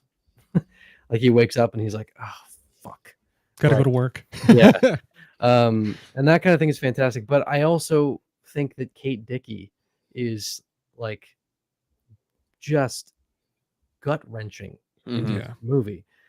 So like I don't think I could say that one of them is better than the other. They're both just brilliant, but I think I resonated more with Ralph Ineson's character. So I'll go with that. I'm with you. Like that Ralph was just, he had a way of conveying like falling apart just through his eyes. Like you see it throughout the film, man. He had like this sad movie. He was just depressed at that point. I definitely saw it. Like he was phenomenal. Kate did a phenomenal job because I was, when they do a good job, when you just start either being really annoyed or hate the character. And there was moments where I was just like, just stop blaming your daughter for everything, or stop freaking out about stuff. Like I get it, but everybody else is trying and you're just flipping out. And that's how good she was. Like she really played that role perfectly. But yeah, man, those are great choices. What about you, Steven? Man, are you going to leave out Charlie, aka Black Phillip's performance? I'm sorry. Dude, Black um, Phillip, man, he was just when we were prepping for this, I thought that was so hilarious that he actually has like a credit. Mm. Um, He no, said he but was horrible to work with. yeah. um, I I think I would have to probably echo, what you guys were saying about Ralph Ineson. It's just a very morally conflicted character because, it's in a lot of ways, I mean, he's looking out, as a family man, he's looking out for the best interests of his family and, trying to align everything with his religious beliefs. yeah. But it almost feels like that very viewpoint is essentially working against him the entire way through. So, um, The whole yeah. reason they had to leave was because he was a separatist, Mhm. right? So it is his stubborn religious beliefs that he wanted to change the structure of how things worked, and he said, "Well, then we'll go because we can handle it. I can do anything." It's totally Yeah. pride. Yep.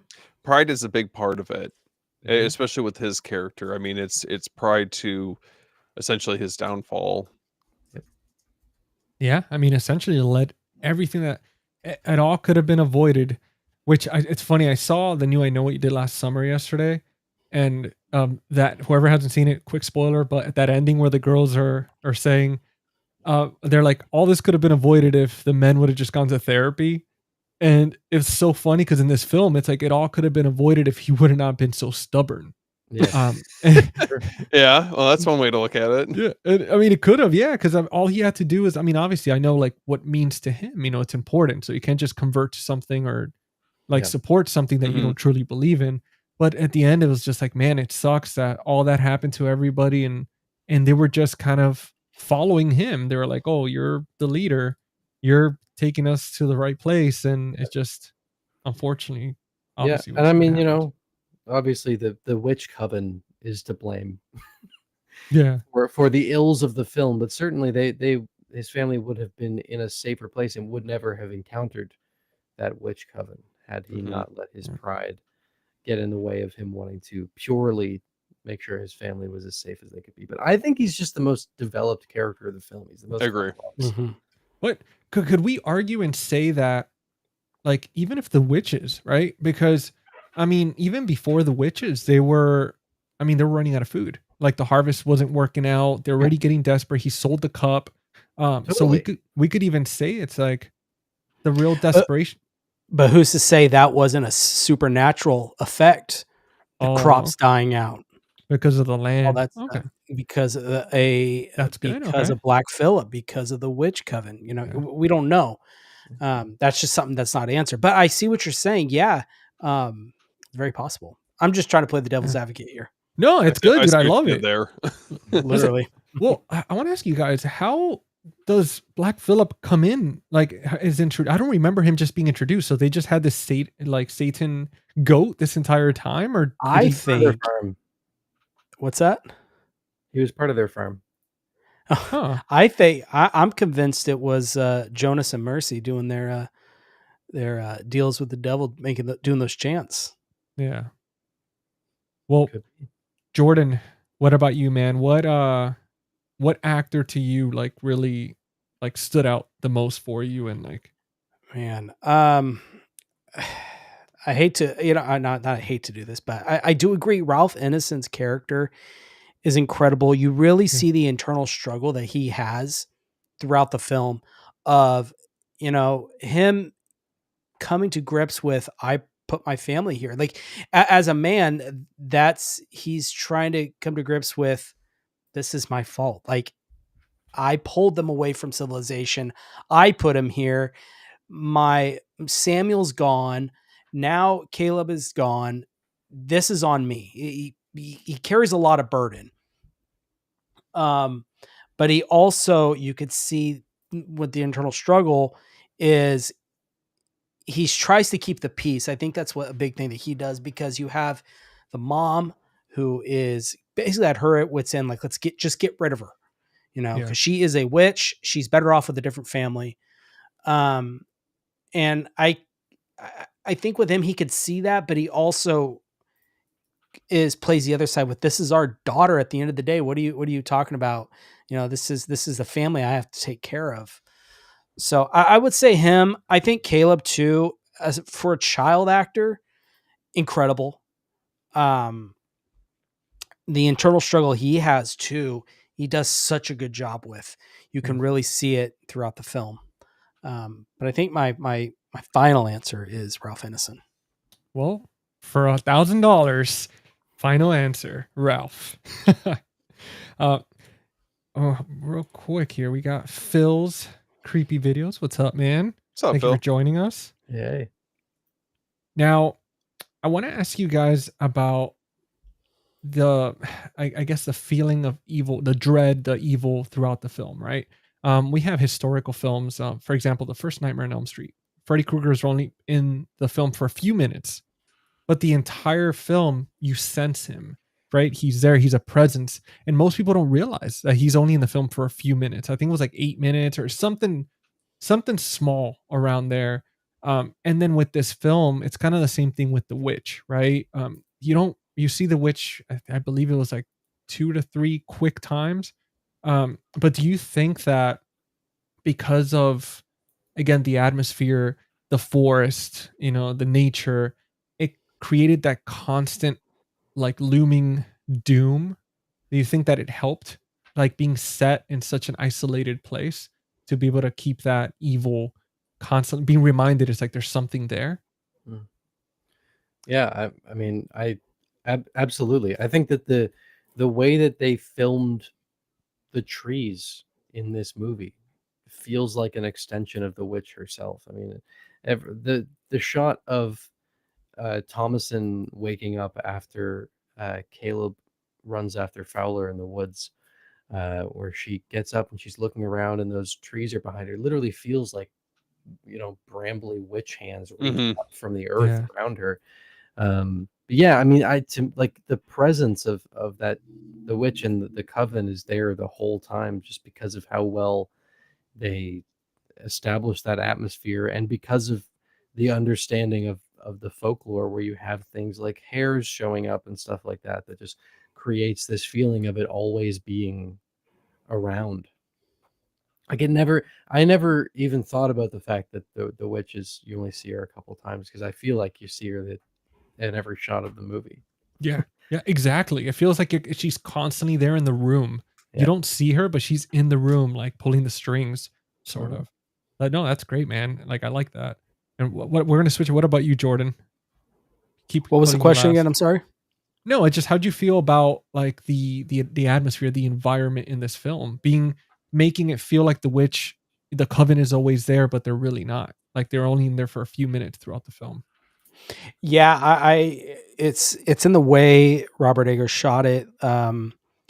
There's some scenes like the establishing shot of the forest. It almost feels like you could see the Coven of Witches standing there watching you as you are watching them. Yeah. I think the score, I know we keep going back to the score, but it's that just the way it builds tension, the droning that's throughout the film, I think is great. The lighting adds to it, and them being isolated and the color grading, it feels alone, and you feel like there's nowhere you can go. It's where you're at your most vulnerable, when you're by yourself. And I think and he does such a great job of portraying that. All those culminate to that feeling. It definitely feels cold, like throughout the whole film. I thought, and dude, that lighting was just, again, to be able to work with candlelight, like only candlelight and moonlight, like that's just incredible. That dinner scene where the argument breaks out about the cup, the way that shot is lit, I think is beautiful. I think it's stunning. The only thing I couldn't help but think about now was because I know Eggers is not happy that he had to shoot this one digitally. That's been a big complaint for him, is they didn't have the money to shoot this on film because they wanted to do natural lighting, and you can't shoot film with natural lighting on the budget they were working with. But if you go and watch Nosferatu, you kind of get an idea of what this would have looked like had they been able to do that. Yeah. Because like I feel like in some ways I got really spoiled by the dinner scene in Nosferatu and how good that looks, Because when I was rewatching The Witch just before we went on, I was like, this looks amazing, but man, do I wish they'd had the resources to shoot it like they did Nosferatu. Mm-hmm. Yeah. But I think films like this, like the period pieces, they definitely have a better place with film than with He's never digital. going to shoot anything on digital again, I guarantee it. Oh, I'm sure. I'm sure afterwards he was like, "What the fuck?" He was Well, like, now the budget he's gonna get, like, "Oh yeah." It's never gonna. He's never gonna shoot digital again. But man, I'll tell you this. I mean, even with that, like the creativity that went behind this, I mean, the tender love that went into it. I mean, using authentic language, the natural lighting. I mean, those are just things that are very difficult, very, very difficult. Very few people, very few Yes. directors and cinematographers could pull off something even close to that type of feat. And it's That's just, Yeah, that's one thing we should shine a light on as we're talking about like the look of the movie, and Mhm. part of that obviously is Eggers wanting to having his vision and wanting to do that, but like Jaron Blaschke Yeah. deserves more because everyone talks about, oh, Robert Eggers is like his movies look so beautiful, and they do, and he's a part of that. But Jaron Blaschke is the reason they look as good as they do. That guy is a wizard. yeah. The way that he approaches cinematography is beautiful. He is one of the most artistic DPs that I think we have floating around right now. And like if you go back and look at Eggers' early short films, the jump from when he was doing them on his own to when Blaschke came on is huge. Like Blaschke makes such a huge difference. So we gotta give him his flowers. Well, if you guys are watching, thank you for making this. I mean, Yeah. yeah, I doubt it, seriously. but just in case. Now, Steven, last but not least, man, I want to hear your thoughts on this. Like, as far as for obviously like the environment, Yeah. did you feel like the witch was always around throughout the film, or Well, I think the witch's presence shows up in different like symbols, whether they're more obvious or a little bit more sparingly. So the ones that I noted when going back and watching it were, I know we talked about the forest, the trees is kind of an extension of the witch, but I also think that you have like the crow that is one Yeah. symbol that I feel like Mhm. is representing some type of like corruption or in a lot of ways evil. Totally. The use of shadows I think is very symbolic. Trying to see some of the other ones I had written down. So, and I know we touched on this earlier, where the rotting crops, the farm essentially just falling apart. I mean, the crops are decaying, animals are dying. You know, the last thing that I had noted was also the use of milk and blood. Uh, Yes. I thought that Yeah. that was something that I feel like, you know, your take, especially with milk, it's not ever seen as something that, you know, it's intertwined like that. But Eggers definitely goes there in a way that, I don't know, makes you look And at milk another way. dude, and to use live animals like the way they did. I mean, dude, poor Ralph, man, he was injured so many times Mhm. because of like Black Phillip.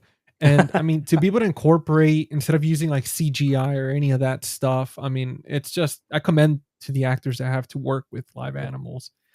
This movie is actually one of my favorite examples when people will say, anytime people try to like blanket criticize CGI as like an inherently bad thing, where they're like, movies like The Witch don't. The Witch has a lot of CGI. There was a good chunk of it in this movie. You just don't notice it, and I'll talk, yeah. that's when it's good. Like when they're bloodletting Caleb, when they cut his head, all the Mhm. blood was CGI going into the bowl. None of that was there. They couldn't get it to work. At the end, when Black Phillip leads Thomason into the barn, there was a dude in a green screen standing there holding Black Phillip because they couldn't get him to cooperate. There's tons of that stuff in this movie. That's hilarious. Freaking Black Phillip, man. Dude, I'm glad you brought that up, dude, because see that right there, there's people that use both a combination of practical effects along with CGI. That's when it's And then good. and then in situations like this where it's so subtle, it's so well thought out, Mhm. not heavily relied on, that like you said, that especially that scene with Caleb where they tried first before using CGI. And at that point they're like, well, this is what we're gonna have to do. I mean, dude, I did not know that any of that was CGI, Neither and did I. that's Mhm. incredible. Like Yeah. that's incredible to know. Yeah, and I mean, he's someone who's clearly like embraced that. Like Yeah. Nosferatu, they're doing full like cityscapes in CGI, but it's beautiful. It just Mhm. depends on how Yeah. you're using it. Mhm. I can appreciate it a little bit more sparingly because I think if you're using it in this situation, and Evan, I know you were talking about like the budgetary constraints that they had, but um the problem is that there's such an over reliance on it in a lot of movies that I think True. it's overkill. And I don't know. I mean, I think we've all been in a movie where if it's overly used, it kind of ruins the experience. Whereas for Yeah. this, it's like, okay, you use a little bit here and there, Yeah. goes a long ways, it doesn't take you out of it. Well, I think too, it's especially how you light the scene when using said CG. Yeah. My Count me CG. out on Yeah, that. buddy. It's how you light the scene when using that CGI is a big Absolutely. proportion. So if you Yeah. have a CGI heavier movie, if it's lit right, it's going to Yeah. look right. I think a perfect example is Jurassic Park. That first scene where the T-Rex comes out, Mm. that is all CG, and the way it was shot, the low light is the way why it looks so good. I guarantee you if they had full spotlights on it like, the subject, it would look terrible. Well, I mean, even like the big franchise where people are like practical effects are back right now with Terrifier. They use CGI too. They Hmm. blend practical with CG Yeah. constantly. It's just you just have to know how to use it appropriately. And responsibly. I think that's a main thing. Yeah. Being responsible with it and having a good story. I think that's a thing too that distracts people from the CGI because people be surprised that us as film viewers we're willing to forgive a lot if you're giving us something good, something distracting. I mean, the Witch is so immersive. There's so much going on, so much tension building that you get taken away from the possibility of CGI. You forget. Like I felt the entire time of watching the film, not once did I think there was CGI used, just because I was so immersed in the story that it just goes to show it's just practicality. I don't think you could ever know. I Yeah. don't think anyone would be able to guess that there was. What in The Witch? Yeah, no, No. dude, I'd be surprised, man, because Yeah. I'm telling you, especially the scene with Caleb with the blood coming down. Mhm. Like I had, like I wouldn't. It was such a simple thing that I would have never pictured CGI for that. Well, and even knowing that it is, like, every time I've watched it since knowing that, I've tried to look, and, like, Yeah. there's nothing I can see there that indicates that it isn't practical. It's very impressive. Revival House, thank you for Hello. tuning in. Yeah, thank you. Hey, thank you. Now I've got a bit. I got two questions for you guys. They might be a little controversial. Not sure. And the only reason I say that it's because obviously this film is very. It's The Witch remains one of the most divisive modern horror films. Mhm. It's either you like it, like you love it, or you absolutely hate it. But I never talk to people that actually say, it was good. I enjoyed it. It's always complete polar opposites. Mhm. What do you think? What do you think The Witch does that creates that divisiveness? I think I already kind of said what I thought did that. It's a very slow burn film. It Yeah. has language that That. requires you to really pay attention and Yeah. probably watch it a couple of times to like actually understand what's going on in every conversation. And then we also just have people that I think in the modern day we just can't relate to. So Yeah. for a lot of people, like if you need to be able to relate to characters, if you want to be able to get personally invested in characters, this kind of movie is going to be probably tough to suck yourself into Yeah. just because they're so alien to what we know now. But I think it's the pace, mainly it's the pacing and the language. I would imagine is what does that. Like not everyone likes slow burn folk horror movies. Yeah. And that's fine. You got to have variety, right? We can't always agree on everything. It'd be boring if we did. But yeah, I don't know. I think that's what does it. Well, could we say that as far as for the language in the film, that it's so good and so realistic to, obviously they were using the notes from the old times and stuff like that, that it's hard to really keep up. Do you think they did such a good job with the language that it's hard for even people that love like slow paced films and timepieces that it's just kind of hard? You're like, damn. Well, and he's doubling down on that too. Yeah. Where just for anyone, if anyone's watching and the language in this movie or the lighthouse or whatever was a barrier, I don't imagine it would be for the Northman or Nosferatu as much, but for the first two films, Just so you know, his next movie, Werewolf, is going to be entirely in Middle English, which means subtitles. Everyone's going to watch it with subtitles, or you're not going to understand anything. So it's going to keep going down this route. He's clearly not deterred by the people who aren't into it because of the language barrier. They're gonna have a voiceover option, and it's you just see their mouths moving in Yeah. Old English or something, and it's gonna be like, "Whoa, yeah, we're kind of screwed with the werewolf." And it's like, I'd imagine it'll just be like the Dacian sequences in Nosferatu. We're just gonna get it subtitled in the release. I mean, I love the fact that Eggers has really carved out his own corner with folk horror, and he's doing something that I don't think any other director is doing right now. And if this is the corner that he wants to carve out for his filmmaking career, I mean, I think between 4 films, he's definitely deserved the right to do so. And I don't know, I'm very excited to see what his legacy ends up being long-term wise with future projects. well, speaking of legacy, Stephen, do you think that this film pretty much cemented itself and created the legacy of helping A24's horror department, like really identify A24 as like a big contender for horror? Or do you think it was a different A24 film that did that? I definitely feel like that this was one of the earlier examples of what the studio was capable of. I mean, this very well could have gone in a much different direction had maybe Eggers not been attached to the project. You know, Yeah.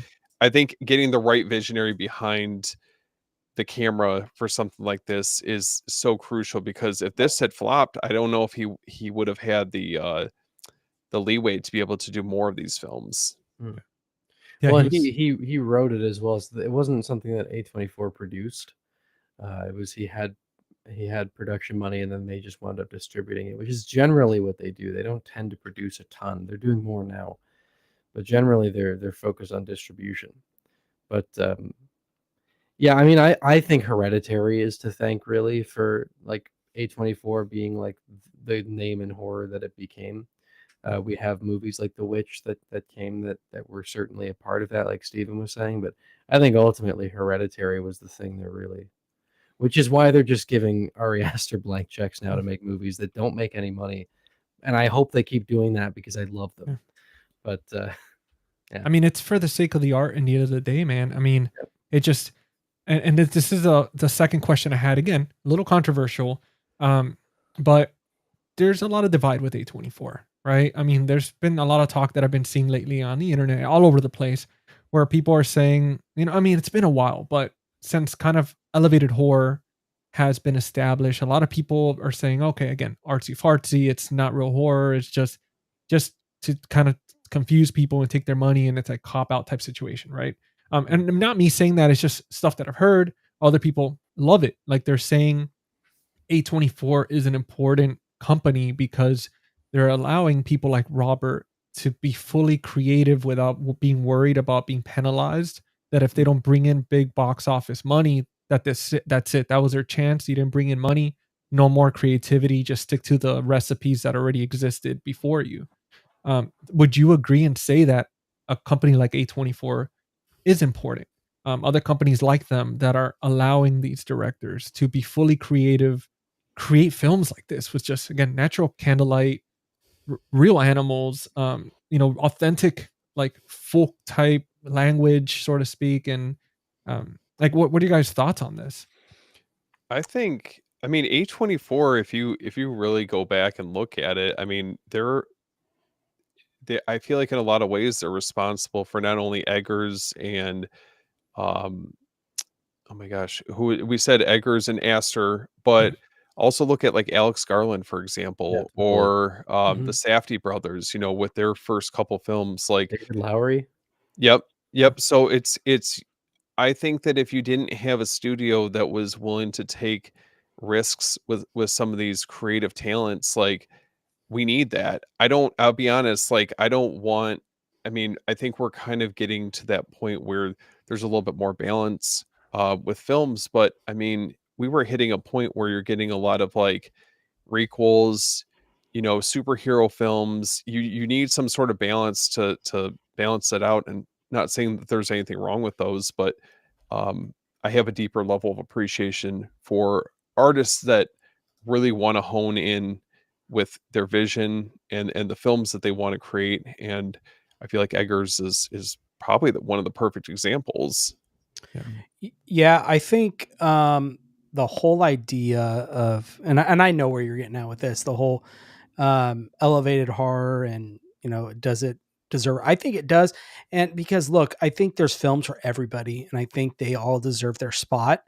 Um, just as much as let's say I might get hate for the Studio Ghibli anime. I'm not the biggest anime guy, Mm-hmm. I'm the same way.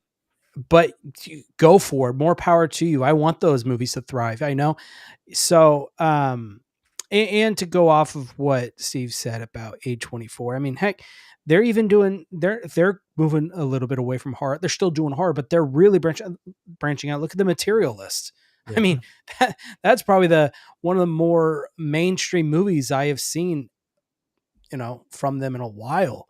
It's a rom-com Mhm. at the end of the Mhm. day. So, to pin A24 as only this elevated horror company, I don't know about that. I would say Neon is more that than anything. But Yeah. Right now, yeah. Although Life of Chuck they did just put out. I don't know how well that. oh yeah, actually- that's true. No idea. Well, But- and I was going through like this long list of A24 films, but I mean they've been responsible for more recently. I feel like the 2020s was really when they hit their stride with a lot of like more diverse movies. But Mhm. the Filippo brothers with Talk to Mhm. Me and Bring Her Back, and trying to see who else. There was somebody else I had seen on here that Ty West. Yeah. Ty West, with the the X trilogy, that's again, I mean, how many other studios do you think would be willing to let a director really kind of do whatever he wants to Yeah. do with his vision? I mean, these are, if you guys look at it, each of them are paying homage to a wide variety of different genres, but they're all very, very different movies. They're not, it's, I just don't really see that coming from your more like straightforward studios. Yeah. Yeah. I think too that in which Steven here in the comments was saying, completely agree with this. Um, man, we live in a world now where, and it's not trying to sound old or anything, but it's true. We live in a world where now everything is instant, everything is fast, everything's fast paced. People, I mean, Instagram was an app for photography, and it Yeah. turned into it went from photography. It's no longer really fully used for that. It's all about reels now. Same thing with YouTube. A lot of people don't want to watch videos like this that are like 2-3 hours long. They want to watch quick 60-second clips. They just want the meat and potatoes, but they don't want to know how it was put together. Mhm. And I think that it's important to have these type of intellectual films, intellectual horror films, because not everything could just be. And again, I mean, me saying this, Nightmare on Elm Street, Friday the 13th, Halloween. These are movies where they're pretty obvious when you're watching them for the most part. You know what's going to happen. Kids are hooking up. It's a death sentence. And not hating on that at all, because I love that. I grew up with that. But Same. I think for our generation, being able to see these films and being able to appreciate the complexity that goes into it, where at the end of it, you feel like you just came out of some maze from The Shining, and you're kind of like, holy hell, what a ride. Instead of expecting it to be spoon fed to you, or just being simple where you're just kind of sitting there and already know how it ends, but you're watching it. And I think it's important. I think it's important films like this to not only help educate people with certain, topics, like obviously like The Witch, but also just stimulate people and teach them patience. Well, go ahead. No, No, that sorry, was that. you finished. Go say what you were gonna say. No, that was that was it. That was it. Sorry. Talking to Steven. I think. Oh, Oh. What I can appreciate about it is that it challenges the audience, the viewer, because you know what, like you guys are right. I think we're living in a time now where everything is very fast paced. The attention spans are shorter. And what I love about these films specifically, yeah, sure, maybe elevated horror isn't necessarily for everyone, but I know when I'm sitting down for one of Eggers' films, like I know that I am like locked in for probably 2+ hours Oh yeah. with a film that is going to be immersive and world building, and it's going to take me to a much different time. Um, And I don't know. I think it harkens back to, in a lot of ways, like I even go back and I'll watch like films from like the 60s and 70s, and you can definitely tell like the pace is very different compared to what we get now. And I don't know, it's nice to see some variety. I don't know, I Yeah. can't emphasize that enough. Well, and like you said that the question was controversial, and my answer may be somewhat controversial as well. You don't have to like these kinds of movies. I absolutely understand why someone would go into something like Beau is Afraid and not enjoy it. Yeah. That makes complete sense. But I do think that if someone's going to say something like studios like A24 or Neon are not important, you may have movies that you like, but I don't think you actually care about movies, because we need studios that are willing to let directors and filmmakers be creative and try things out and get Mhm. weird, because that's the only way that you get these filmmakers who like shape a generation. You don't get it when they're just worried about making the biggest box office. So if you really think studios like this don't matter, I don't think you actually care about film. Dude, I a billion percent agree with you. I'm glad you said that, because it's true. I believe it fully in my heart that you need to allow creativity to blossom, and you need to be Mhm. able to give people the tools. And if we keep relying on technology and just the simple recipe for films all the time, boy meets girl, they fall in love, meet cute, all that stuff, the end, or slasher movies, where sometimes, like modern day stuff, it just doesn't make sense. And to be able to have the option to have the complexity, to educate, to create the patience. I mean, dude, these studios, I mean, they're losing money, but they don't care, Yeah. and they're just investing in people. They're Well, investing in the directors, and they're not investing in the film. And I think that's what's important. yeah, and like, to be clear, that's not me trying to be elitist and saying like you have to like these movies or you Yeah, don't no, for appreciate them. sure. That's not what I'm saying. Yeah, Because I like I own a Blu-ray of Mac and Devin Go to High School. Okay, I own some stupid fucking movies, dude, and I love those too. Yeah. But we need these, like, for lack of a better term, like auteur filmmakers who are completely unique and can just, like, when I don't know, I keep going back to Beau is Afraid because that was such a confusing experience to see like a $35 million movie like that. I've never in my life seen something with that kind of money behind it that was that strange. And Mhm. that's just exciting to me. Like, I didn't yeah, even fully know if I liked the movie or not my first time seeing it, but I was like, I'm so glad this exists. Like, this is super cool that this is allowed to happen. But yeah, I mean, it's absolutely it really does matter. I think especially now when there's such a push. We have uh, studios trying to make AI actors, Mhm. right? yeah. We need these people that are making movies that are the antithesis to what these big studio execs think film should be.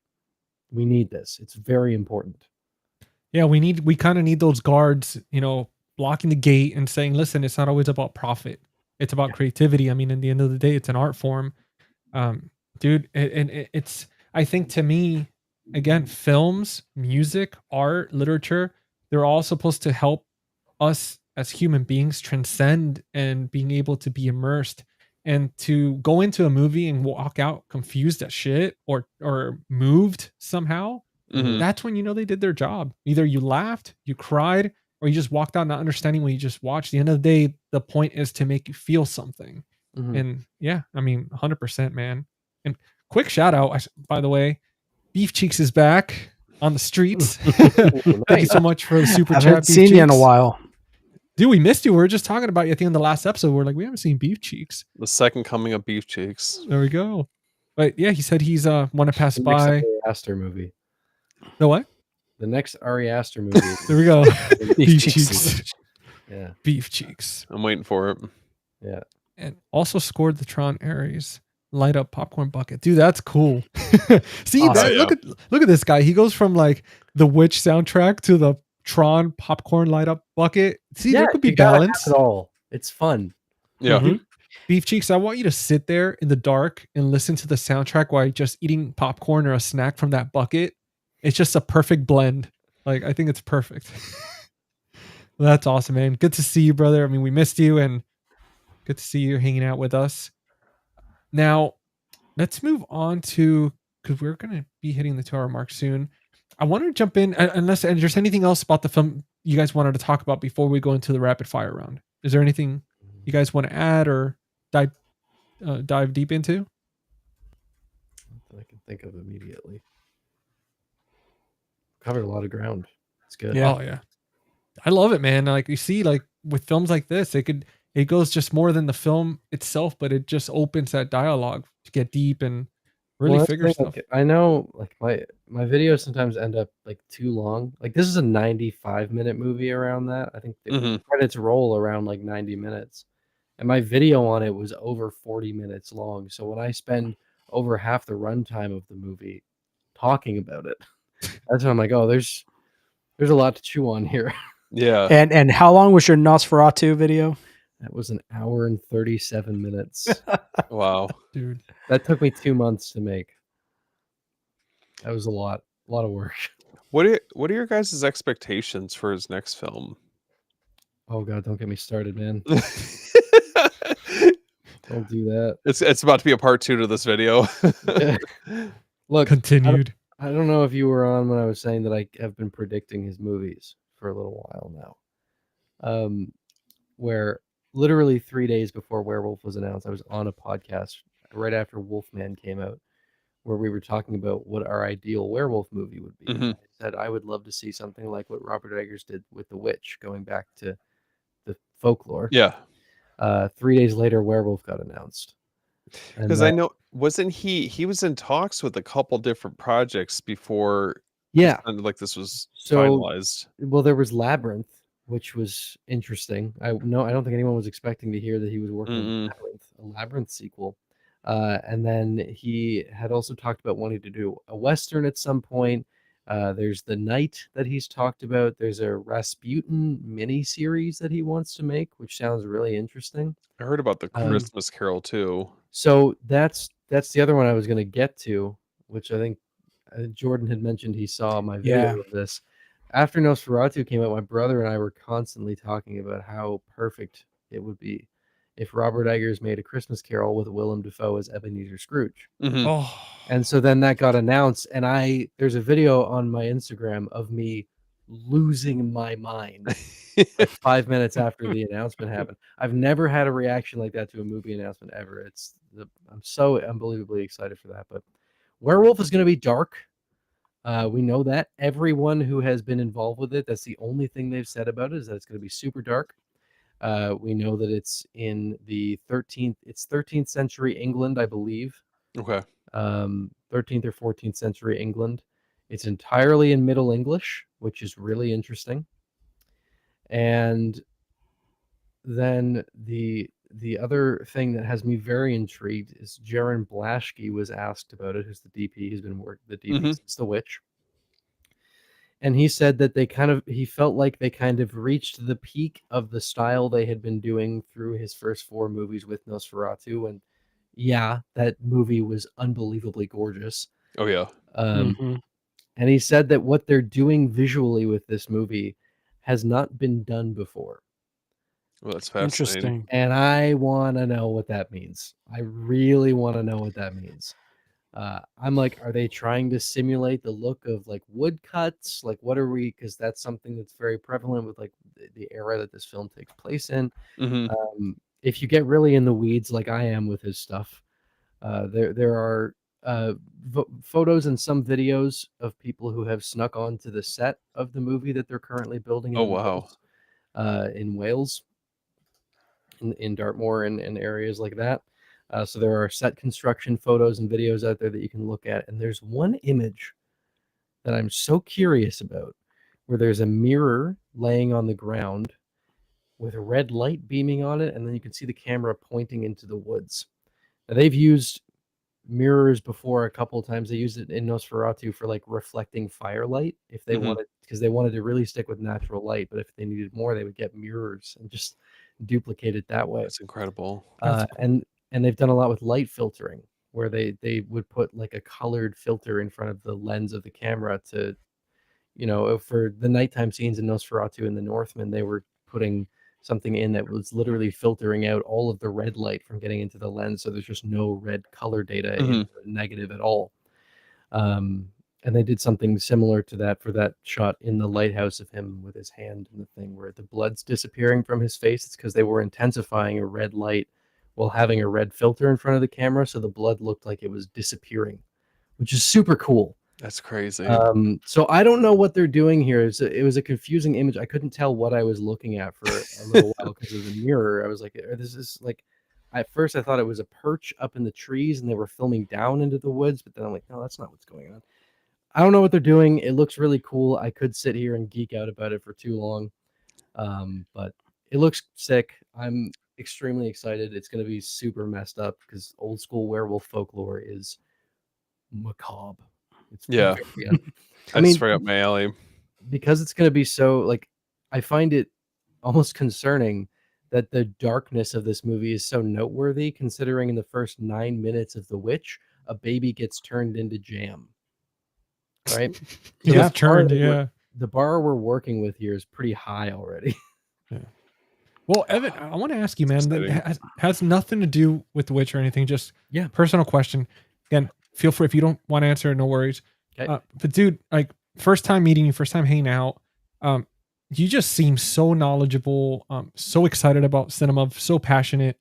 Thank you. Dude, like, do you have like, what's your background, man? Like, did you go to school for film? Like, what got you into this, like, into where you are now, man? I mean, dude, because it's just interesting. It's interesting having this conversation with you. You're a very deep guy, so it's pretty cool. Appreciate that.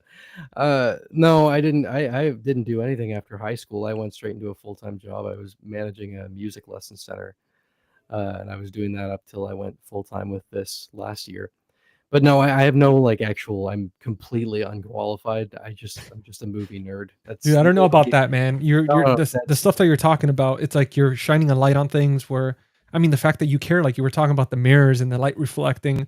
Not that many people that watch movies think about stuff like that. They're more like movie story, but like the little details, and that's incredible, man. Part of it is like I want to make movies, so like I wind up watching a lot of behind the scenes stuff to get inspiration for like how to, like I'm working on my first short film right now, so I've been watching a lot of like cinematography videos. Oh yeah. To get inspiration. We've been watching lots. Like my cousin, who's the DP on the project we're working on, we've both been watching like tons of interviews, and Jaron Blaschke's been a big inspiration. But yeah, we shot the first scene last week, and it was completely different from how we wrote it because the weather it couldn't have been more different, but it wound up like being so good that I'm literally rewriting some of the script around how good that weather was. Dude, but I love that. It's fun. Anyway, no, I appreciate it. It was very kind of you to say, but no, I'm entirely unqualified. I'm just a nerd about it, and especially since I went full time with this, I just spend too much time like reading about this stuff and watching videos about it because I find it interesting. I love film. It's what I hope to eventually spend my life doing. So, dude, well, I mean, listen, like there's YouTubers out there that have done the transition and become totally like directors and stuff. I was telling you guys, like I was just out hanging out with Chris Stuckman, who's literally doing that right now, where he has his first movie coming out at the end of the month. And that was certainly a very inspiring conversation to see someone who made that transition from being a content creator for so long to being able to make his first feature. It's super cool. And hopefully someday I can do it, but my short film will happen. That is happening. Well, that's exciting. Dude, the short film, is there any time frame where we could be expecting it at all? I mean, if you're able to say. Yeah, I mean, I'm hoping for early 2026, like maybe in January. Dude, right around the corner. Okay. I'm hoping it can be good to go by then, but I can't guarantee anything because I'm sure once we shoot and I start working on Foley, then I'm going to realize it's going to take way longer than I think it is. Hey, so Foley's no joke. I'll tell you that right now. I went to school. Not. I went to school for audio engineering, and Foley it's fun, but it's a task. Well, like I did a little bit of it because I wanted to get just a vibe check for that opening scene that we shot. So I I didn't record them, but even just I found some Foley effects online just to test it out with, and even just that with pre-made Foley effects, it's time consuming. So we will see. We will see, but it won't be this year. It'll be out sometime next year. Well, listen, man, I'm hoping that in the future, once the film comes out, hey, maybe we dedicate a Cinema Rewind episode. We talk about it and stuff, and That'd be cool. find out everything that went into it. Because again, dude, it's I can send you guys that opening scene after this if you want to take a look at it. I'm looking for feedback. So hey, dude, you know, yes. if you're up to Incredible. it, yeah, I'll take you up on it, man. Yeah, it's literally just one scene. There's no context. It won't make any sense. It's just it's fine. Hey, that's you know what? Hey, I watch movies like that, so it's okay. yeah, same. It'll be great to see which each of us to see our interpretation of that scene. That'd be, Well, that was one thing I liked. When I sent my cousin, who, as I was saying, was the DP on it, when I sent him the script initially, it was just the first scene that I sent him. And then he sent back this interpretation of it where I was like, I mean, I wasn't thinking that, but that's super cool. Yeah. That like popped into your head. It is cool to see like how different. I mean, obviously that's just film nerd thing, but how people interpret things. I mean, it's life, dude. We all every single person does experiences life differently. We all have our own little movie in our heads, and Totally. it's gonna be fun to be able to see the difference, because it also tells you the mindset that people are in at the time, how they portray the world. Yeah. Like I've said it before, you could watch a movie that came out when you watched it when you were 15. You could watch it when you're 25, when you're 35, and each single time it's gonna be a completely different film. Yeah. And Beef Cheeks did say he wanted to let you know that he purchased Nosferatu Ultimate Collector's Steelbook. Hell yeah. So that's I'm still waiting on mine. I see he's rocking the cool one. I'm rocking the original. There it is. Oh, you little tease.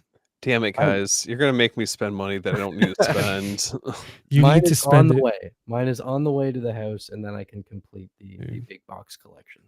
Finally. I don't have Nosferatu yet because I've been waiting for there's so many options, and I'm glad there's certain things that I've just I just sit there and wait because I'm like, oh man, I know something else even cooler is gonna come out, and I'm like, I don't want to own it twice because I could only afford so much. What bothers me now is the staggered release of Blu-ray and then 4K a while down the road. I don't care if they release it's a new Steelbook. It's like that's fine. But when they do Blu-ray first, and then it's like, oh, I guess there's not a 4K, I'll buy the Blu-ray, and then I know why they're doing it. I don't like it. No. I was going to ask you guys, do you think that there's any possibility that either the Northmen or Nosferatu end up getting some type of boutique release? I don't know.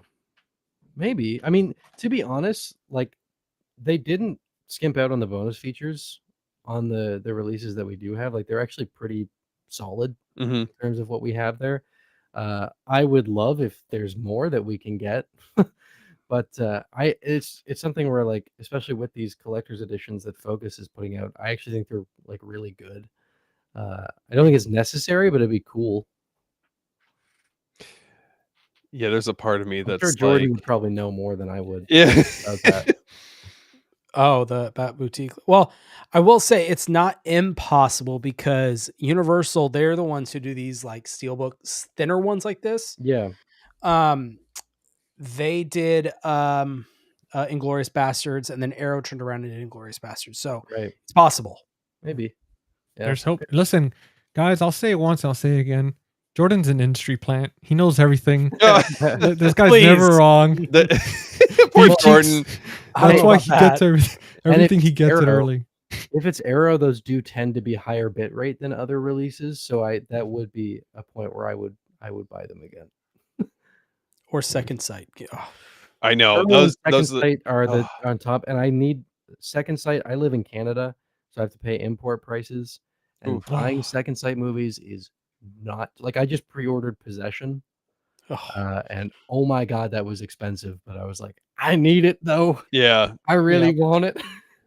Well, is there a way around that? If somebody let's say one of us we buy it and they send it to us and we just mail it to you, is there still an import fee? I don't know. I've had some buddies in the US offer that before, but especially now with all the tariff stuff, I don't know how that works anyway. So I don't know if it would wind up being cheaper, but it's the price of importing. It's just part of it. I mean, a Criterion release, I'll pay $70-$80 for single 4K.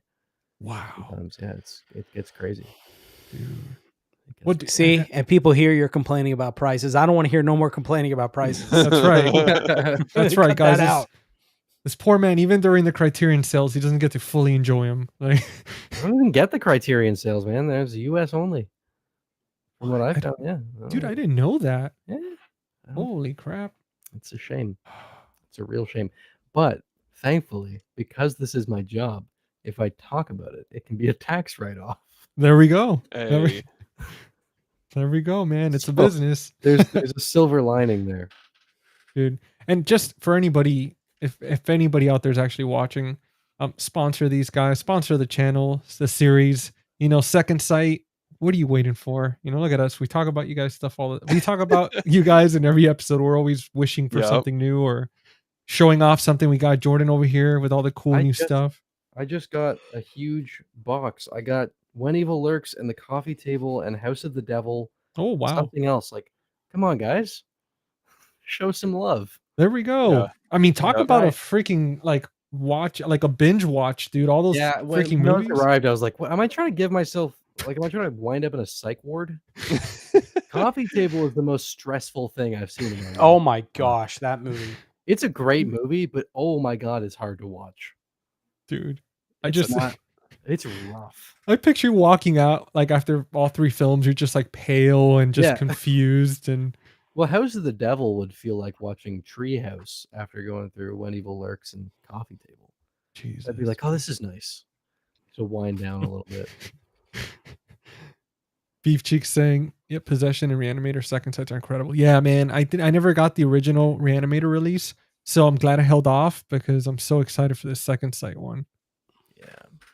But with that, I guess that wraps it up for The Witch. Let's actually, not wraps it up yet, but we're gonna do a quick little rapid fire round. And then from there we'll go ahead and give our ratings. Now, we did touch about it a little bit earlier in the episode. So for the first question, it's going to be the most chilling, scary moment for you in The Witch. Evan. The most chilling moment in The Witch. I'm between two. I'm between when she turns around in the barn when she's sucking on the udder and the look on Kate Dickey's face when she says it is you, the morning that everything goes bad. I think those two were for me the most unsettling moments of the film. No, those are some good choices. Yeah. What about you, Steven? Give us the most chilling for you. I mean, I think the scene where I'm trying to remember because the scene where basically you hit it, isn't it Black Phillip speaking in one of the scenes, or I guess Black Phillip? But yeah, I mean that, I don't know, that type of stuff always kind of freaks me out a little bit because I think we've talked about this before, like possession type stuff, that's one thing. But then when you start really talking about the devil and things like that, that's where I'm just like, okay, well, I don't really want to fuck with that. So, but I'd probably have to be with anything related to Black Phillip or, I guess I'm trying to remember how that scene even plays out because I didn't really have a chance to go back and rewatch it. But look at the end when she's accepting the offer. When she gets the contract and all that? Yeah. The contract. Yeah. It is. That's what it is. The book, Satan's book, is offered to her, and then you can see him come behind her. Yes, that's it. Whispering. That's it. Yeah. Mm-hmm. I will guide thy hand. It's great. Yep. Oh, you're gonna scare Steven. You give him nightmares. Don't do it. Yep. He's gonna hear some footsteps or something. He's like, "Yep, nope." What about you, Jordan? Yep, it's that scene. The whole contract signing scene when Black Phillip approaches her from behind. Either that or when she has officially accepted the moniker of a witch and joins the coven and starts floating in that maniacal kind of release that she has of laughter. It reminded me very similar of that ending in a way, the ending of Hereditary, where they go up into the treehouse. Yeah. Just that's the feeling that scene gave me is almost similar to the kind of what The Witch was. But for me, the way Hereditary ended just ruined me. But Yeah. It's pretty bleak. Dude, that scene where to me it creeped me out was when she was just already signed up the good book and all that, and she's walking into the woods in the dark with Black Phillip. Was just one of those like, dude, to walk in vulnerable like that and to, at night into the woods like that. It was What I love so much about that shot too is the hill is in shadow. yeah. So while she's walking, it starts to look like she's just walking up into the darkness. Like you can't see her feet touching anything. And it's so cool. Well, let's talk about for the next question. There's two key animals in this film that are creepy as hell. Obviously, the goat himself, Black Phillip, and then we have that rabbit with those eyes. That again, if you look at the eyes, they look very similar to Black Phillip's. Out of the two animals, which one do you think, they've had a little bit more presence, a little bit more creepiness to them? Who are we starting with? Oh, Evan, we're going to start with you with all of them because you're an honored guest. So you're in the hot seat. Okay. All right. Sounds good. I mean, I love as like a nerd for folklore stuff. I love that the hair is there. That's super cool to see. It's something that's really important in like folklore around witchcraft and something you don't see depicted as often as I think it should be. But if we're talking about like presence and impact, I think Black Phillip takes it by a mile. He's more like the hair is there as sort of an omen, an indication of the presence of the witch, whereas Black Phillip is more agentic, and is a little more active. Well, no, quite a bit more active through the movie, and is also directly responsible for so much of what happens, especially with the manipulation of Jonas and Mercy. He's like, whispering in their ear the whole time and making them, telling them things that it knows they will repeat and it knows will get Thomason in trouble and make things all worse. So yeah, it's Black Phillip. Dude, I'm glad you brought that up about the hair because it's true. I'm always used to like the black cats, like crows, ravens, like stuff like that, or goats, but very rarely. Like I didn't, and I'm glad he. And there we go. Yeah, as soon as we're talking about Black Phillip again, no, he's got to stop all this talk, man. No, but that is one thing that I like about Eggers' movies a lot, is that like he'll often have these depictions of things that we've gotten really used to being portrayed in a certain way, but then like he talked about when he was making Nosferatu, the amount of unlearning that had to go into making a folklore accurate vampire. And you have the same thing with The Witch and Vikings as well, where I think a lot of Viking media portrays Vikings as like cool, and it's like they weren't that. They were really bad people. Yeah. And if you like, the Northman doesn't show Amleth constantly doing horrible things, but the people he's with do. And he's also like not someone that we can relate to. He is a bloodlust driven, violent animal. And that's what Vikings were. And I think it's cool that he kind of makes these movies that require that sort of unlearning. I thought the look of Nosferatu was just, it was fascinating to me because it was so polarizing. But It's zombie. Yeah, well, but yeah, I mean that's what vampires were. They were the undead. Yep. I think that you have to commend him for the amount of like research and creative liberties that he takes with how he constructs each one of these movies. That's why, like we were talking about his werewolf film, and it's like I just can't help but wonder what the design is going to be like. Just You know what I'd like to see? I don't know. What is it? I would love, because part of old werewolf folklore is people who would wrap a wolf pelt around themselves during the full moon to voluntarily transform into it. Obviously, it was like a form of satanic worship. Yeah, I'd like to see that sort of approach where we're going back to that kind of thing. I mean, I'm sure that he is going to be doing a deep dive into a lot of that. I think that's has me so optimistic. I am of the opinion, I think I'm going to really like Werewolf. It sounds right up my alley. But I also think that this has the potential to be his most divisive movie, like by far, because of the language and because, well, Nosferatu was a different depiction of a vampire. I think werewolves have changed more than vampires have in the way we're used to seeing them. It's going to be tough. I think there's a chance that this movie gets really hated. And even what I thought was interesting was, like, love it or hate it, Wolfman was a film that I felt like they kind of tried to do a little bit of a different approach, almost like the body horror aspect of it. I don't know, like, I still don't know if that actually landed for me. It just felt like the film was a little undercooked. There are some things I really like about that movie, but that's exactly the word I use for it. That script needed another like 6 months. I don't. It's just surprising to me that the creative direction. I mean, Invisible Man was a film that I felt like got everything right, and you're doing like a more updated take on the concept, which is, you got to do something different. But for this, I was like, dude, I like the idea of him like being unable to like hear what's going on around him, the not perceive perception of things for his character. I don't know, there was just something that you could tell, like, if this had been fleshed out a little bit more, this could have been really special. There's some cool stuff in that movie. I just wish it got realized fully.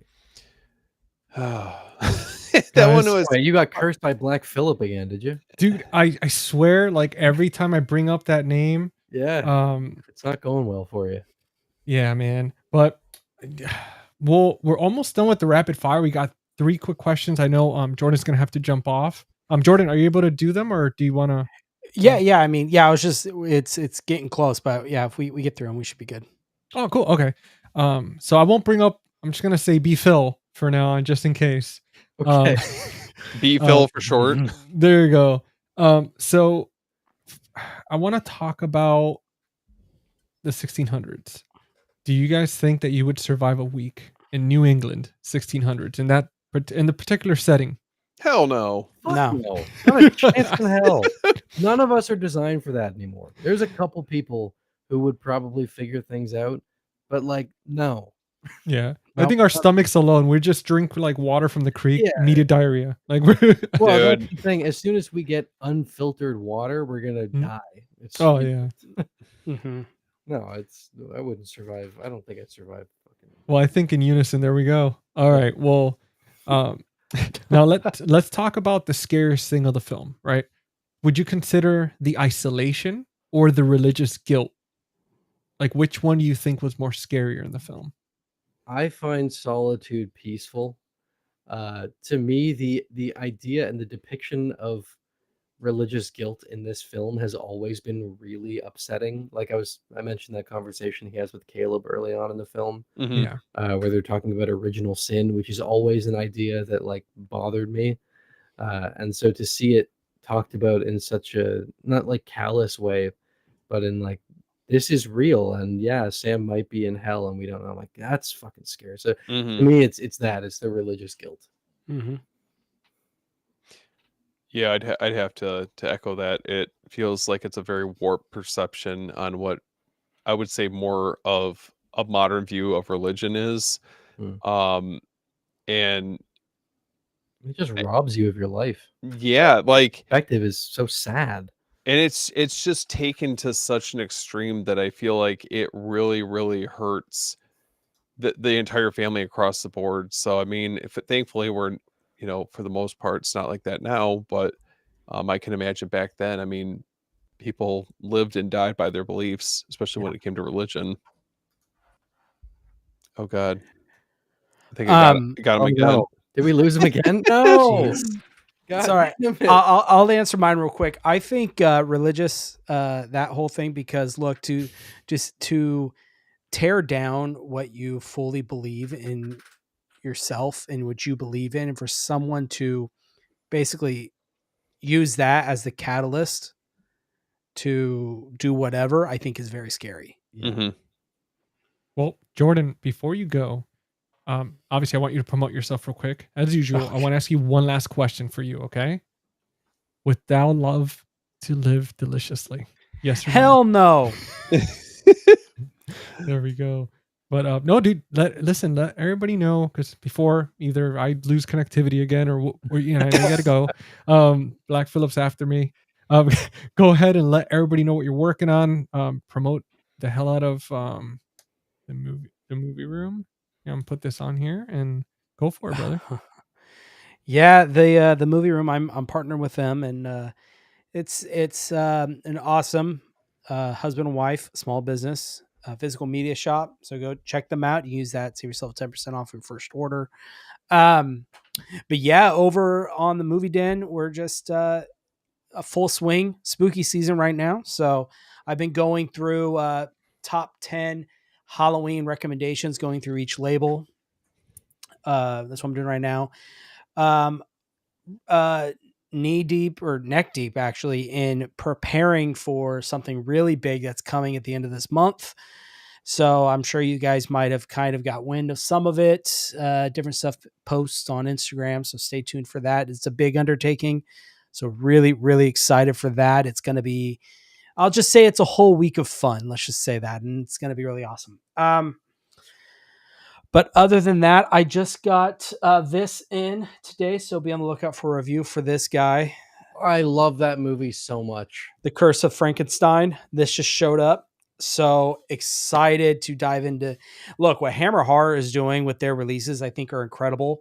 And I hope they continue these type of releases next year, because I really want a Dracula. That movie has my favorite depiction of Dr. Frankenstein. Okay. Love it. Peter Cushing is so good. Hell yeah. In that movie. Yeah, I mean, you have Peter Cushing and Christopher Lee. I mean, what more could you ask for? Pretty great. I don't love the monster in that movie, but Dr. Frankenstein is on point. There you go. But yeah, that's about all I have going on. I'm doing a 31 Nights of Halloween.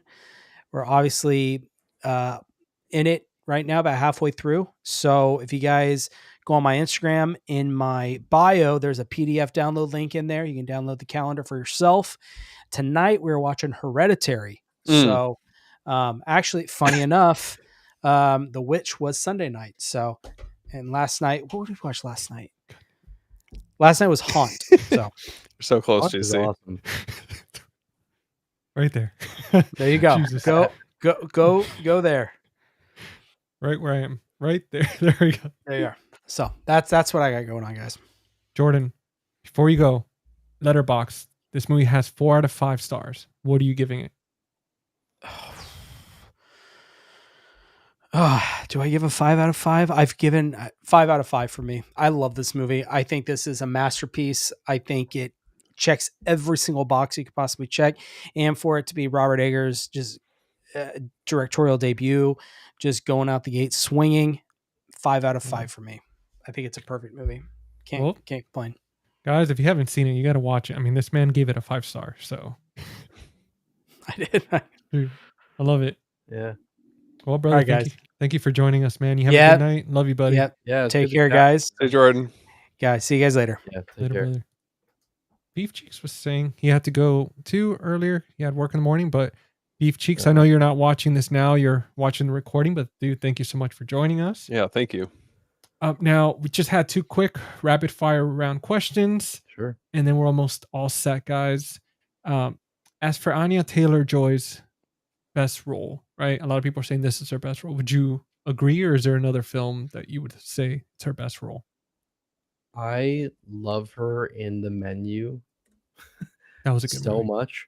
I would say The Menu and The Northman are my 2 favorite Anya Taylor-Joy performances. I may ultimately go with The Northman, just because the scene at the end of the movie of her calling the wind to the sails of the boat is so goddamn cool. And I mean, Unga of the Birch Forest as this like mystical magic lady. It's just, I love that kind of shit. Yeah, Northman or The Menu, I think would be my favorite. roles of hers. Oh, it's got to be. Did he freeze again? I think so. This guy can't catch a break. Oh, I swear, I would have to probably go with the Northman though. yeah. This would be a close second. You can obviously tell she's not as seasoned at this point, but I think the role for this movie works so well to her. Yeah. Like, where she's at. But yeah, the Northman, just by a wide margin. I'm curious to see if she is going to be, is she attached to a werewolf? Not yet. Okay. We have Lily Rose Depp, Aaron Taylor Johnson, and Willem Dafoe. I like it. Yeah. Nice. Man, I gotta say with Anya that Oh no. Yeah, it's been Yeah. interesting to see her career develop Yeah. for sure. Well, and it was cool in the Northman too, because obviously she wasn't in the Lighthouse, and the Northman was like 7 years after The Witch, so she had a lot of time to kind of season herself as an actor. And I think her character in that movie too, it's not just her performance, that character is so awesome. Oh yeah. I mean, the Northman, easily his most underrated movie. Like, I see a lot of people shit on this thing. I think it's just as good as his other movies. Oh, I agree Sometimes wholeheartedly. it's my favorite. Do you Sometimes see it's my favorite. do you see a situation where he ever pairs back up with Robert Pattinson for a film? I hope so. I know that Robert Pattinson kind of just wants to make like really weird shit right now, which is why Eggers sent him the Lighthouse script. I would love to see them. I mean, The Lighthouse is one of my most quoted probably the movie that I quote the most. Yeah, very is The quotable. Lighthouse. Like my brother and I tell each other that we smell like curdled foreskin all the time because of that movie. So Okay, yeah, I mean, I'm down with it. and he has that great scene before Defoe's fantastic speech of, if I had a steak, oh boy, a bloody steak. If I had a steak, I'd fuck it. It's so good. There's something about that movie that just the chemistry for that film. I don't know, that's the one Perfect. that I always come back to, where I feel like that one has the most rewatchability for me. I like the setting, the just the score, just across the board. I don't know, that one is easily by far probably my favorite Eggers film. dude, that he's done. I love coming back to like you just saying that. Like right when I come in, you're like, if I had us, I was like, of course. Dude, I want to apologize, guys. I'm so sorry for the connection issues. Like it never happened like this. No, But again, today I'm telling you, I mocked the deities, I mocked the witches, and for that, they're coming for me. Shouldn't have done it. Well, guys, for the last final question, I asked Jordan, I'm asking you guys. Would thou like to live deliciously? See, there we go again, messing it up. hell no. What about you, sure, why Evan? not? Let's do it. Give it a whirl. Oh, Yeah, God. there we go. Oh man. All right. Oof. Yes, somebody You guys saw it finally here first. There we go. Signing the good book. Yeah. Now, as far as for movie ratings, guys, I asked Jordan already. 4 out of 5 stars in Letterboxd. What rating are you guys giving it? Evan, we'll start with you. I've never rated a movie before. So Really? yeah, I think it's not in my format of video. Like I do like long form video essays. So to me, in my head, I'm like, man, if at the end of my 40-minute video, I haven't made my point clear enough, I think I have to go back and rewrite some stuff. But I don't know. I also find it so difficult because like a 5 out of 5 can mean so many. Like, are we talking entertainment? Are we talking quality? Like, it means so I many guess different things. see the way I rate it, like my rating system out of 1 through 5, it's not just rewatchability, ownership, like being moved, but it's just one of those films. Like if I gave it a 5, it just touched on every category. I want to watch it like multiple times throughout the year. It made me feel something, like I was touched to the point where maybe my eyes teared up. I just felt like it's an important piece in history that needs to be preserved. So for me, like a 5 would be something like that. I would, okay, then with that criteria, I would certainly consider The Witch a 5. However, Okay. I'm going to say a 4 because with Eggers' films since then and hearing him talk about it, there's a lot in the movie where I can tell he didn't get to fully realize what he wanted to do with it. Mm-hmm. And there are certain things where I'm like, but if like it's a 5, but if it was shot on film, it would be even better. Yeah. And it's a 5, but if he was able to shoot in the winter time like he wanted to, and if he was able to get the location he actually wanted to get, then this could be like. So Yeah. I'm like, yes, this movie matches that criteria, but I also think that there's a lot that he wanted to do with it that never got done, and so I like to leave some room there. No, it's important, man. It really is. I mean, I'm right there with you. I think as far as for the film itself, I thought it was a hard 4. I almost said a 4.5. But it's definitely there. Especially taking into account where it wasn't fully created and in like the way the director envisioned it. If not, then at that point probably would have ended up being a 5. But it's still an important film that should be studied. I mean, between the research that went into it, the simplicity of just candlelight, everything. It's just Absolutely.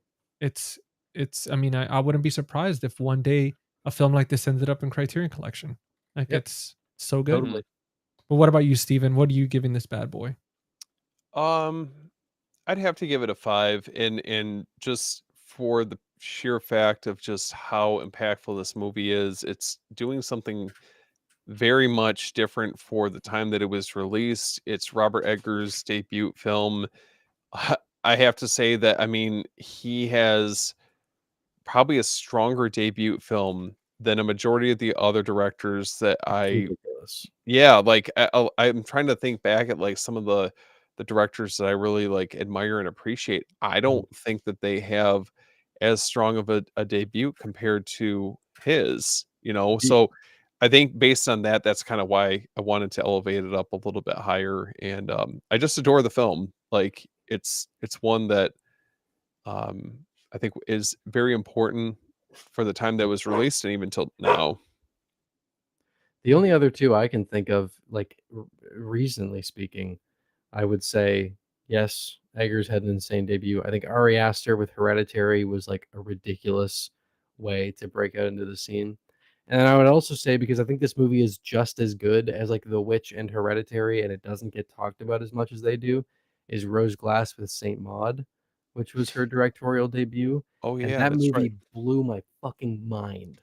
So like those three to me, Ari Aster, Robert Eggers, and Rose Glass, in terms of recent filmmakers, are the most impressive debuts. That's a good choice. Some good choices, man. Now, I mean, that's it for the movie rating. I'm gonna do a quick little outro, and then I'm gonna pass it on to you guys to kind of, promote anything that you got going on. I want to highlight sure. you guys. Now, that pretty much wraps up episode 19 of Cinema Rewind. We face the force, the fear, and the forbidden. The Witch from 2015 remains one of A24's most chilling and thought-provoking horror films. Now, obviously, if you're watching this film, I mean, not this film, but if you watch this episode, you made it to the end. There's a lot of conversation piece around this film. I mean, Evan has a video breaking everything down, so go check that out as well. But I want to say again, as usual, huge thank you to my co-host Jordan from the Movie Den. Again, congrats to getting to 1,000 subs. I mean, not subs, followers. He already has over 1,000 subs. And Steven, dude, thank you so much, man, for joining me as always. I'll make sure to check him out after our video. And to our very special guest, Evan, dude, it's been an absolute pleasure meeting you like this. Like, it's awesome that first time interacting got to be on this episode and getting to know you a little bit better. And Totally. definitely want to have you back, man. I mean, again, I'd love to. Yeah, this was awesome. We'll have to do the lighthouse next. Oh, dude, there we go. I'll be even more excited to do that one. Well, you know what, dude, just for you, you know what, we'll do it. We'll make it happen. We'll eat lobster on the live stream. Let me know. Well, that movie was actually shot just a couple hours away from where I live too. No way. So, yeah, it's a local production to me. So oh my god, like homely thing there. Well, incredible, dude. Yeah. We'll get it done, man. And guys, again, go check out Evan at Rocklin Graves for joining us in this descent into darkness. If you're watching this episode, obviously YouTube, if you're watching it at my channel or any of the other guys' channels, make sure to subscribe, follow, like, whatever, comment if you enjoyed this, if you have your thoughts on The Witch. I mean, if you enjoyed the content, we want to earn your subscription. So, if you enjoyed it, make sure to do that. It'll keep you also notified every week, every Tuesday at 9 p.m. Eastern time. We do these episodes. Unless anything changes, we'll let you know ahead of time. But guys, take it away. Evan, let everybody know if you got anything you're working on. Highlight your channel yourself.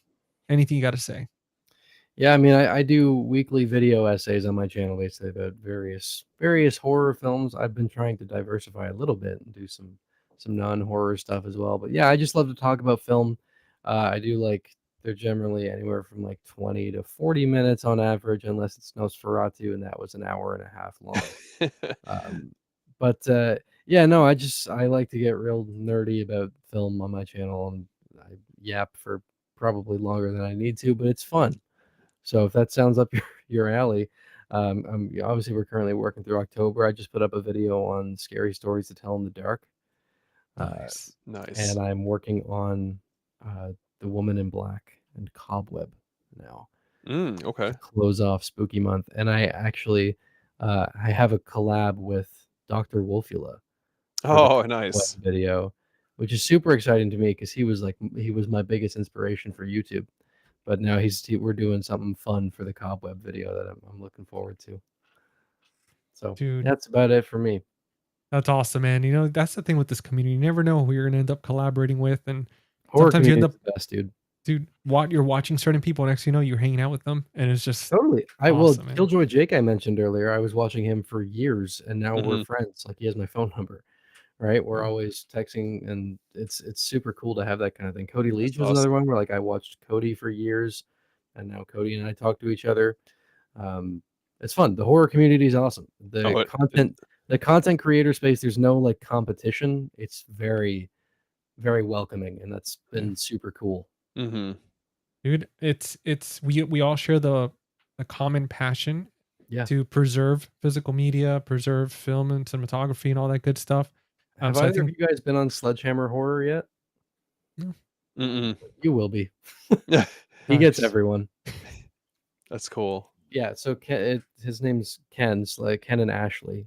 They have a channel called Sledgehammer Horror, and I always describe them as like common grounds for horror content creators. They've had everyone you could imagine on their show called My First Horror Movie, where you go on and talk about the first horror movie that you saw and how it impacted you. And they have all these various shows, but they're like the sweetest people you'll ever encounter. That's and if you're going to be creating in the horror space for any amount of time, you'll wind up on My First Horror Movie. And sick. You should absolutely do it. I'll reach out to Ken because you guys should get on there. Dude, thank you, man. I appreciate that. Thank you. Yeah. Now, Steven, what about you, brother?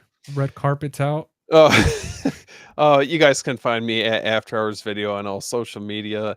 So I'm doing a giveaway on Halloween, so the winner will be announced afterwards. So the criteria for it's on my Instagram, but I'm giving away a Nightmare on Elm Street DVD box set for anyone that's interested in entering in that giveaway. Outside of that, you guys know I'm a co-host on Beyond the Blood with Chris, Bearded Film Guy. We recently did an episode with Anthony Cousins, director of Frogman, so that was really fun. Yeah, and then we actually just wrapped up an interview that we did, kind of like an oversized sleepaway camp special with Catherine Kami, Karen Fields, and Tom Vandell. So we're super pumped for that. So be on the lookout for that. Outside of that, I'm doing an After Dark live stream tomorrow at 9 p.m. Eastern time with Daniel from the Cobwebs channel. Oh, Daniel's great. Yeah, so I'm super excited for that, and I'll be at Scarefest this weekend. So if you guys happen to be in Lexington, Kentucky, come hang out with me. Nice. Go hang out with this guy, guys. I mean, Steven's one of the best. I mean, I've known you for, dude, I want to say, like, it's been a minute, dude. It's been, it might be pushing pretty soon, close to a year. I would say like 10 months or something. And just full circle. It's funny because like I remember watching Brian last movie Standing, and then we became friends and we started talking, and then Jordan started watching Jordan's videos. And I saw you on Instagram. Next thing you know, we meet, and it's just awesome to be able to be friends and kind of like everybody just connecting like that. And it's just so cool how it happens. Like Sledgehammer Horror, I met those guys when I had like 200 subs, and we've like grown our channels alongside each other. And I It's got incredible. to meet Jake was the same thing. I got to meet Jake and Dylan in person recently after years of talking to these guys Yeah. online and chatting with them, like getting to hang out together in person. It's super cool. It's awesome that we get to know people like this. I swear. Dude, that's how it's been with me and Steven. We literally started around the same time. And like we've seen each other's like subscriptions and stuff, and we're just like, dude, like hell yeah. I And know. It's been- exciting. it's been awesome to share that, man. It really is. It's one of those. I'll take this quote from Into the Wild. It's like life is about like sharing experiences with others. Oh yeah. And it just makes it so much sweeter being able to grow with like people you care about and friends and stuff like that. Absolutely. Guys watching, again, check out these guys. If you haven't subscribed already, go ahead and subscribe and all that. So make sure to support them. As for me, if you're watching on Face the Movies and you're not subscribed, make sure to subscribe. If you keep coming back, and if you're watching a different channel, come on by, check out some of the content. I have a little bit of everything going on. Again, this series is every week, and then I do have a podcast that I'm a co-host with my buddy Lee from Cinema Whiplash. It's every Friday. It's the podcast's name is Friday Night Fright Night, which every Wednesday we record talking about a specific horror movie. We go a little bit in depth, talk about some funky stuff, what we enjoyed, what we didn't. We rate the film. Ton of fun, ton of laughs. It's pretty Wild West with us on that podcast. And every Friday we have a fresh episode for you. I also have the video format on YouTube on my channel, and Spotify and Apple Podcasts. We have the audio for you. Besides that, thank you, Steven, for reminding me about my giveaway that I've got going on. Dude, I completely kind of important. Yeah, kind of important. I got 2 giveaways, guys. Check out my Instagram at Face the Movies. Very active on there. I'm giving away the 4K Ninja Turtles box set. Thanks to my lovely people. Dude, it's so excited for that. My first big giveaway. The first giveaway in general. But with Valoria Video, partnered with them on it. When I get to 500 subscribers, we'll be giving that away live. Nice. And then next Tuesday's episode, I'll be giving away this Like, Comment, and Survive book. Hell yeah. All you got to do is check out that reel on Instagram. Make sure to follow me on there and follow Tim from the Dread Broadcast. He's actually the author of this book. So if you like found footage, horror, so cool. You'll win this copy. I'm going to announce it during Cinema Rewind next week. But besides that, that's it, guys. I mean, thank you so much for your support, showing up every week, hanging out with us. Again, Evan, thank you so much for hanging out. Cannot wait to have you back on. Steven, love you, buddy. Love you too, man. And guys, Evan, stay on for just a sec after we cut off. But besides that, that wraps everything up. Till next week, guys, beware of the woods and don't go wandering around naked in nature. It's going to get weird. Yeah. But we'll see you on the next one, guys. Speaking from experience. Yeah.